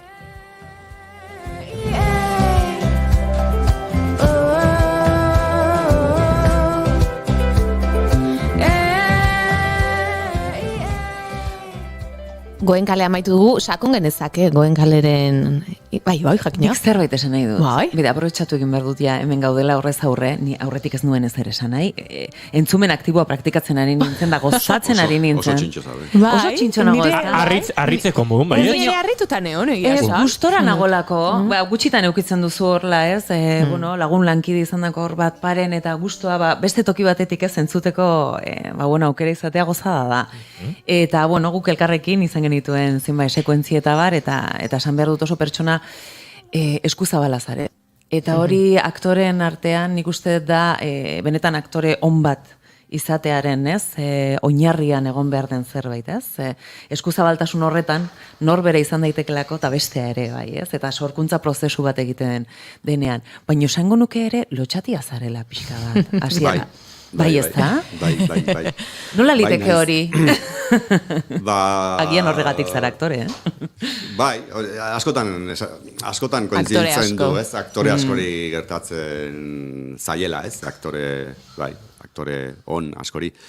Zergatik nahi zen lotxatik, ez dakit, baina uste, lotxa kontu honen kontra borrokatzeri utzi egingo dio ala, behingoz lotxatia naiz, eta punto. Egia da, gero, aktore bezala egiten dudanean, egin beharrekoa egiten dudala, eta gero, nera bezala onta gaztaroan, eta askotan parrandan, eta alkoholarekin, lotxagabe. Bueno, hori jende askori pasatu. Lotxagabe, bihurtzen naizela, lotxagabe egi batzetan. Eta, bueno, alkoholari buruz ere, hausnarketa bat egiten ari naiz, abroko-milaz, eta urtarriaren 24-tik erabaki hartu nuen, eta alkoholtantari geran gabe daramazkita pare bat. Horrekin ez dut esan nahi, alkoholekin arazoa ditu nik edo ez, baina... Ez da izan behar, guk hemen aipatu izan dugu beste batzuetan, eta oso gizarte alkoholizatuan bizi gara, normaltzat hartzen duguna, eta ondo dago noiz behinka ez, norbera baita konstiente izate hortaz, ematen du ospakizunik ez dagoela, alkoholaren baitan ez bada, ez da? Bai, eta hausnarketa bat egin dut azken mola hontan, eta bueno, hortan nabil, garbiketa pertsonal bat egiten, eta bai, uste dut alkoholak, eta alkoholak ere bai, baina bueno, alkoholak indar gehiagi daukan gizarte eta mundu batean bizi garela. Eta tokatu zaizu igual pertsonaien bat egin behar izatea, agian, nola esan dezakedan, kutsadura handiko pertsonaien bat, badakigu ez, behat bere emozioengatik edo, pixo handikoak direnak, dentsidade handia duten personaje horiek, eta gerozuk garbitu behar izatea, prozesu garbiketa bat egitea, behin, paper horri agur esaten diozunean, horrelakorik pasatu zaizu? Ez da, bai, baliteke, agian batzutan pertsonaiak ez naiz oso konsiente, baina bai egia da batzutan pegatuta gelditzen zaizkizula, eta bai behar izaten dela denbora pixka bat gainetik entzeko. Agian, gertatu zitzaidan, ni konturatu gabe, Goenkalen 5 urtez Germanen pertsonaia egiten, ibili nintzenean, guain denborarekin, eta batez ere bukatu nunean, konturatu nintzela okiston utxunea izan nun, eta gainea profesionala ere bai, batean denbora askoz bate lanik gabe ibili nintzen, baina horretaz gain. Bai, konturatu naizela denborarekin, pertsonaia horrek pixua handia izan zuela nigan, eta gainetik entzeak, eta lan egiteko modu hori ere gainetik kentzea kostatu zitzaidala, urteak kostatu zitzaidan. Eta orain dela ez asko uste rekuperatzen ari naizela pixka bat. Bai, hor pegatuta gelditu zitzaidan German pertsonaia hori, nigandik hain urrun zegoena gaina. Eta beste batzutan ere bai, Sisiforen paperakekin bukaeran ja ez, baina edo Madrilen adibidez, goatzen naiz hilabete egon ginean Madrilen, lehenengo funtzioa egin ondoren, esaten nula, eske batzeuden momentu pare bat fisikoki ere kontu zibili behar nuna, ez? Eta lehenengo aktuazioen ondoren pentsatu nuen, eta baindikan gelitzen zaizkigu 20 aktuazio, eta esaten nuen, indarrak regulatzen jun beharko dut, ez? Baina, hau gehiago da nekea, baina bai, batzutan egin behar dezula esportzu pikin bat gainetik kentzeko, ze bai naizela pertsona bat, batzutan gainea konturatu gabe, sakonera sartzen naizena, eta antzokitik ateatzen naizenean, eta batzutan kostatzen zait pixkat deskonektatzea, bai. With no direction home. Luze eta sakon jarrai genezake, hasieran anezdekin izketan, baina arratsaleko 6ak hortxe buelta-bueltan ditugu eta agurtu egin barko dugu. Ona da, horre gai batzuk utzi ditugu airean eta uste dut bigarren kafe baterako aukera paregabe izango dugula. Beraz, Asier, mila esker gaur gure norbiltzeagatik, eta segi kakapila pilatzen, alba da behintzat. Bai, ala izan da ia. Oian Amaritorena datorren ostegunera arte, ondo bidean, ez da? Bai da. Zu maitena, aste artean. Laizter ikusiko dugu elkar. Bai, tita baten berriz ere hemen gara. Eta zu entzule, bihar arratsaleko 4etan hementsi izango gara, Bob Dylanekin utzi zaituztegu, eta ez da kasualitatea, gaurko egunez grabatu zuen lehenengoz Dylanek, eta gaurko egunez otsailaren 3an 2015 ere diskoak kaleratu zuen, Shadow in the Night, Sinatraren bertsioekin. Bururatu zaigu aukera hona zela, baina bere lehen diskuek ez zuten ondo egizonatzen edo grabazio maketazioaik, eta bere kantu ezagunenetako batekin agurtuko zaituztegu. Laika Rolling Stone izan ondo, ostegun ona pasa, eta bihar esan dako, 4etan hemen izango gara, Mai Gorostiaga, akaso Goiure Zeizarandi etxetik ere, ez dakita hotxa recuperatuta izango duen, eta 3. Eskerrik asko hori izategatik, aio!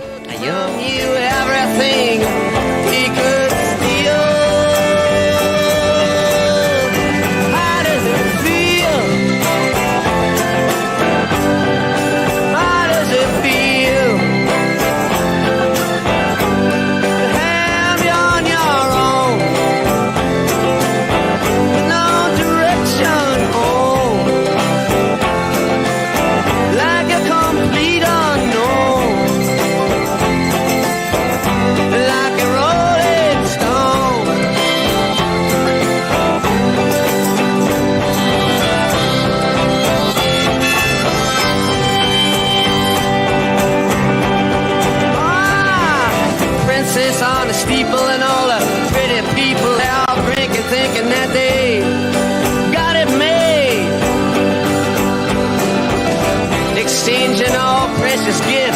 Well, you better take your diamond ring, you better pawn it, babe.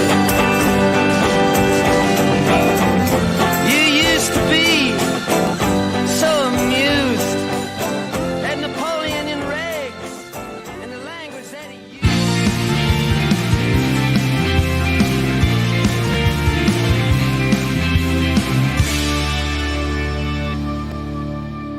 used. Keep calm and bigarren kafea.